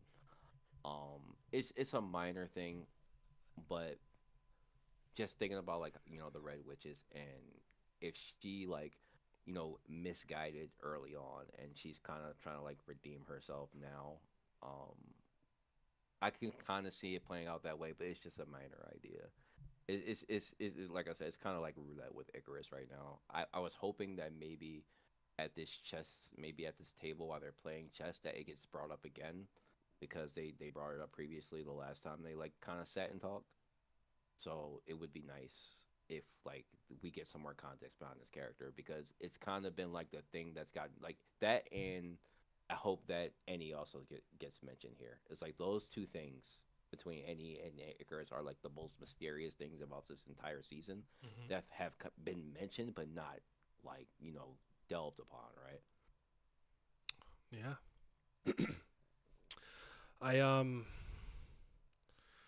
yeah, I like some more answers. So hopefully we get those soon. And also Traumerei knows where Annie is. So like this would be a time for him to tell Gustang, "Hey, this is where she is," right? Well, So we're gonna have to see. I was actually hoping after this arc we'd end up freeing N, but it's okay. My princess is gonna be stay locked up. We're gonna free you soon, baby. We're gonna free you soon. But yeah, I gotta stay in the maze for a little longer. Some people think she's actually in the red dump, ooh. and at some point we're gonna go there, and that's we're gonna free her. She's in a maze in the red dump. That's what some people think she is, which is yeah. Okay. I got 3 last things to really say, and then we can wrap up. 1. This is not an SIU criticism. This is something that I've been dealing with storytelling, whether it's comics, whatever, fiction, like a novel, whether it's a game, movie, whatever the case may be. I was talking about you. I was talking about you, babe, not the person in the story. Don't you misheard that. I find that a lot of times when you create these extremely powerful characters, they're not going to show up until later on in the narrative or whatever the case may be. When an author or creative team are not ready or willing to reveal certain things and they keep it close to the chest, that's when the power scaling gets wonky, or the characters have to be like nerfed in a way that I don't think always makes the most sense. I've dealt with this with DC, Marvel, video games where like, oh, this guy can fart and the entire solar system will go away, and it's just like, it's almost like a lot of these people don't know how to handle these characters until it's time for them to throw hands with people on their level, if you will. Do you think we ran into this problem somewhat with the family heads, where it's like, because there's so much of the tower lore, and remember Gustang called it, or someone called it the second era of the tower, or second ancient era of the tower. He's so afraid to reveal so many things. That's why we got what we, at least you and I, consider to be a subdued kind of family head battle that wasn't too interesting, and why we admitted so much in the flashback. Do you think it's just a case of, I'm not ready to showcase the Yonko, so I'm just gonna like not touch on it kind of thing? Like, how do you guys see that? I hope I explained that well. I could try again. I kind of feel like I explained like an idiot, but you get what I'm saying? So basically, it was like kind of a moment we've been waiting for, and is it like he wasn't really prepared or did deliver, or am I understanding that correctly? It's more so like if I read a Marvel comic and it's like, oh, Thanos is here now, and it's like, okay, but I'm not ready to let Thanos do Thanos things. I'll do the most and bend backwards to make him be like, I'm just gonna use like the power gem, like, you know, like I'm not gonna use like they'll almost nerf them, or just have them walk around like Traumerei just kind of like not doing anything the whole time. Everybody was running around him scheming to like teleport in the ship, and just like, I know you're doing this, but I'm not finna do anything because I don't really care. It's like they find a reason to just not have them be extremely proactive. Like, what's stopping Traumerei from being like, you're noisy, finger snap, and 5 people's head blows up? Why not just, you know, like, I just find that, like, it's not an SIU criticism. I see this in so many things that I experience, and I'm just like, why create the problem? Like, you created the problem, in a sense. So, yeah. Because I almost feel like Gustang and Traumerei did not fight that hard, in my opinion. Or are they just really all they can do? I will say that as the readers, we do got to take some responsibility for that, because and that is partly his fault when you have a story that goes this long. The fandom does tend to hype things up more than it actually is. Now, granted, these are the top beings in the tower, and from what we've seen from other people, like, we've seen some crazy shit, like whether it's from like a Caliban or like a White versus Baam. But when you think about those people in those fights, you think of like, okay, now these guys are like really high rankers, right? So if the family heads are top, it's got to be like times 100 with them. I think that's a little bit unreasonable. Like, from a, how do I put that? From a fiction standpoint, to see something like that, I think that's really hard to construct. Now, there are ways to deliver that, and I don't think that CU did deliver that in the best way that I think he could have. Like I said, like, you could have been more creative with Gustang's like book. Like, the things that we got that came out of it weren't that satisfying. But I do think that we are partially to blame. But that's also the author crafting the story when you make it this long, and we've been waiting for this. Of course, we want to see the most destructive shit, right? Well, I don't know. I think I would agree with you though. Like when it came time to deliver, he like may have tuned like certain things back.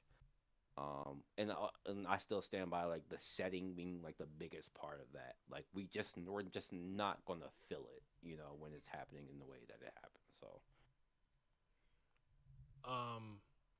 Just to piggyback on that real quick before you go, Animo, I do think a lot of the times you're totally right, where a fan base and fandoms will delude themselves into thinking something's going to happen, or put way too much of their own personal expectations on the story. I'm always really good at discerning when I am and I'm not doing that. I can't say.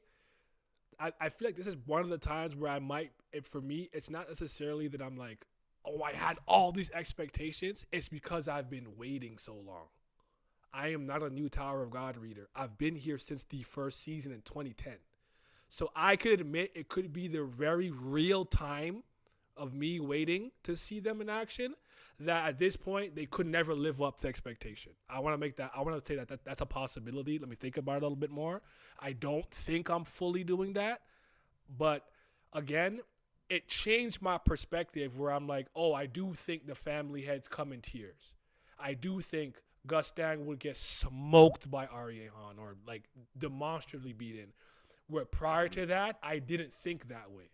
So it did shift my thinking a little bit, but yeah. Annie, what do you think though?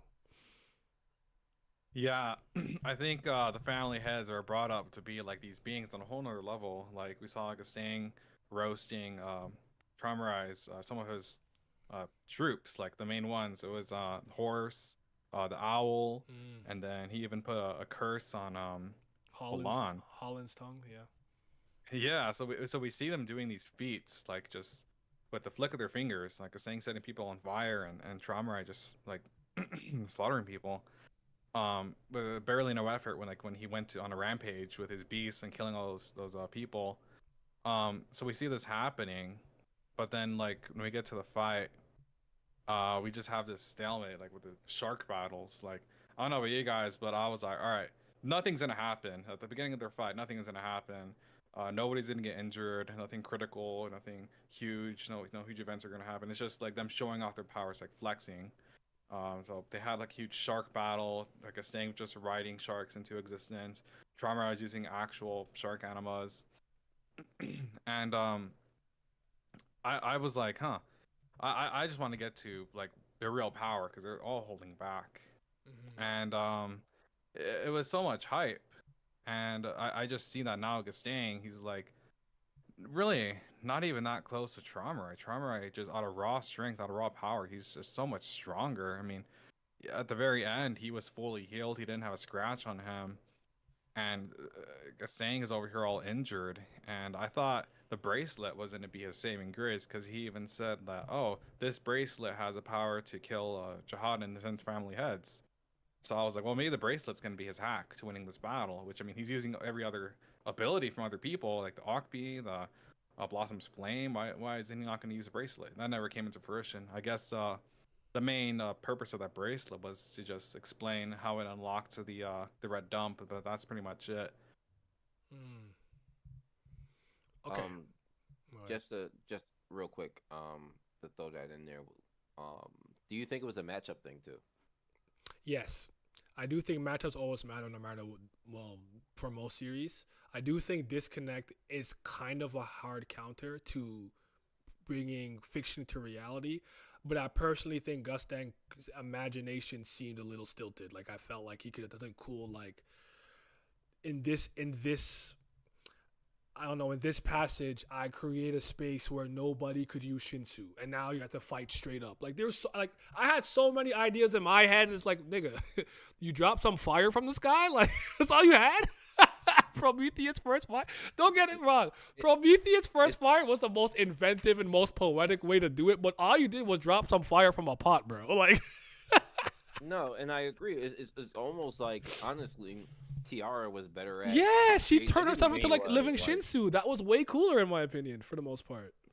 Yeah, I think we all thought we would get like that type of shit on like a different scale. Like, well, if she's doing this, turning Yuri's whole Shinsu back at her, what the fuck is Gustang gonna do? And it didn't give. Yeah.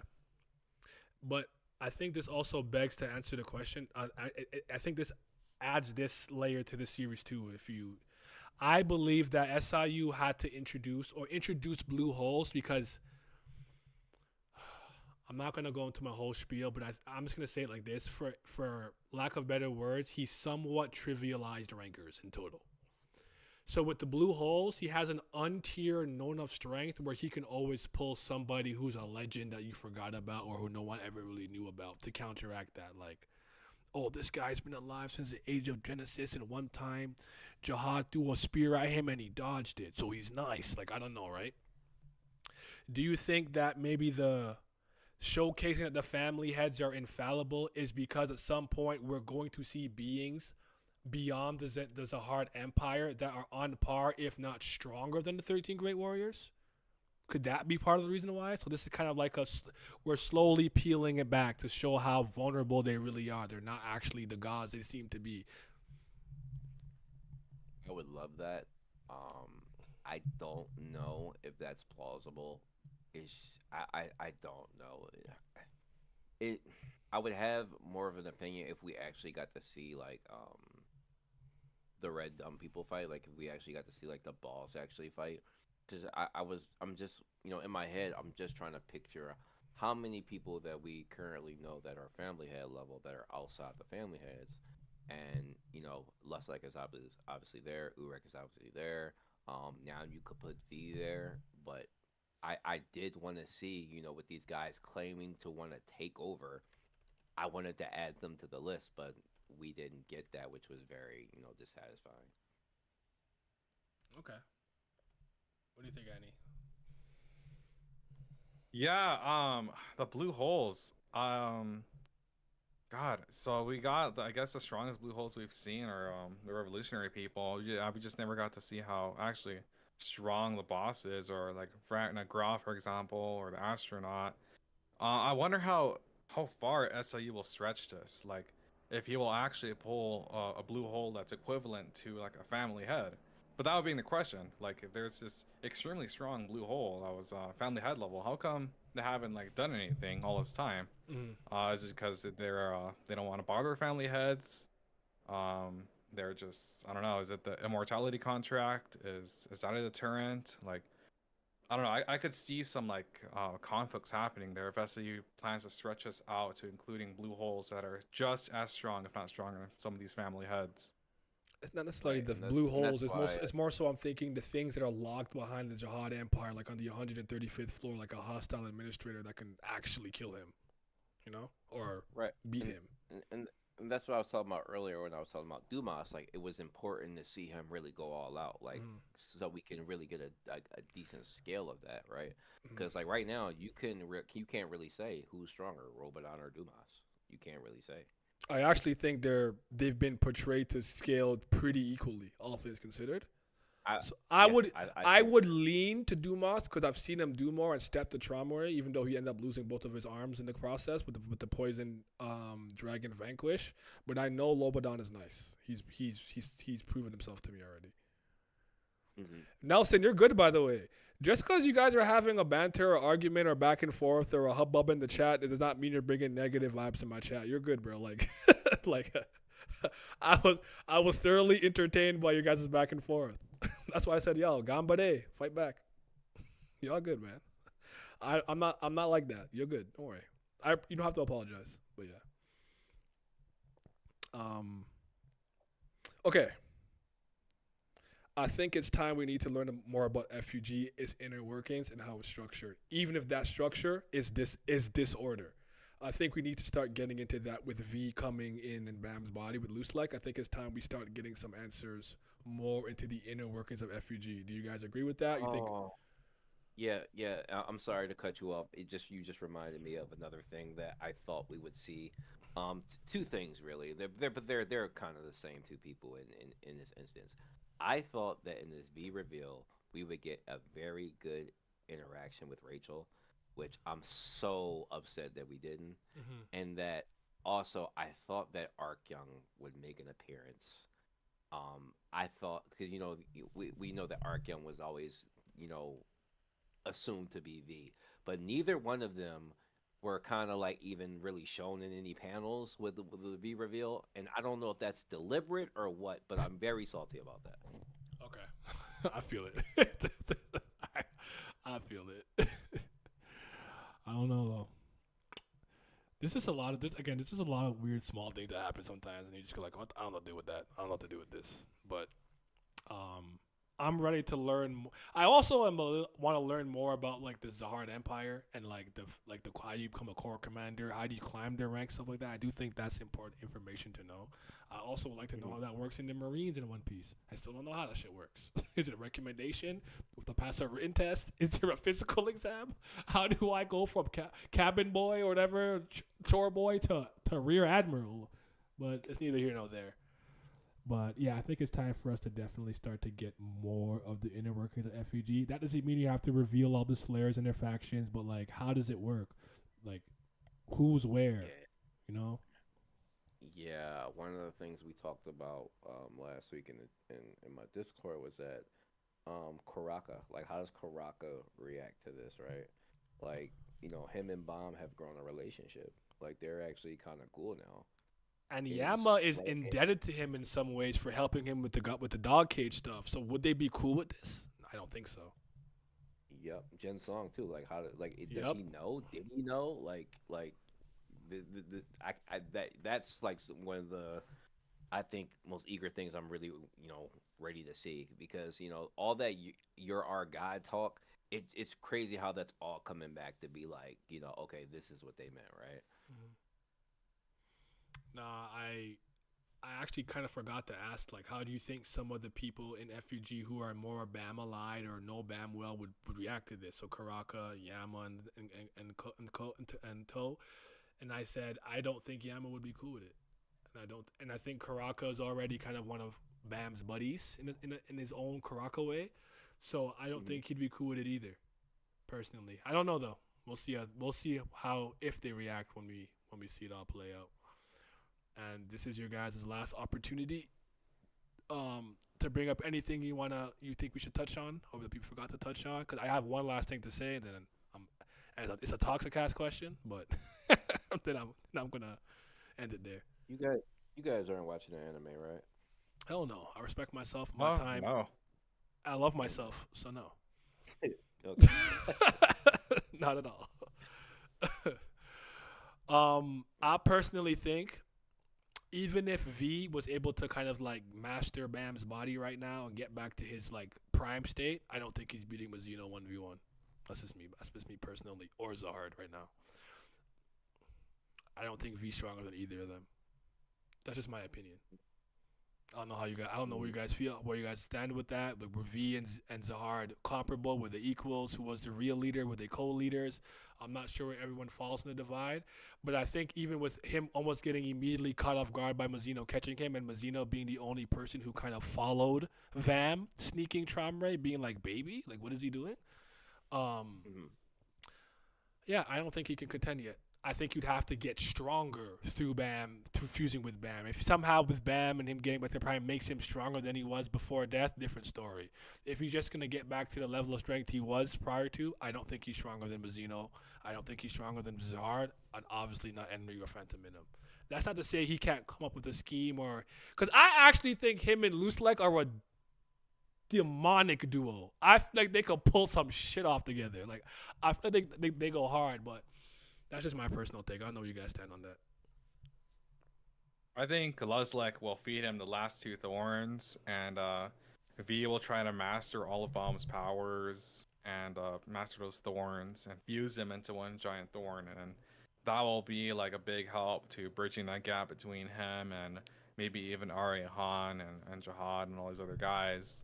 But of course, he will have to just train. That's the biggest thing he has to do. He has to train and get used to this body, because it's a whole new vessel. So he needs to see its limits, where he's at right now, and go on from there. I actually forgot about the thorns and stuff and everything, but that does actually remind me of something I forgot to bring up today. For the time being, it seems that whatever V does not have Bam's memories. That doesn't mean he can't figure out how to use the thorn or Leviathan and whoop-de-whoop blah blah blah, but he doesn't they don't seem to be sharing memories yet, because he made a plan to escape, saying for whatever reason Mazino and Gustang have a relationship with this body and they're tentative. They don't want to attack it. I could use that. Meaning he doesn't have access to Bam's memories yet.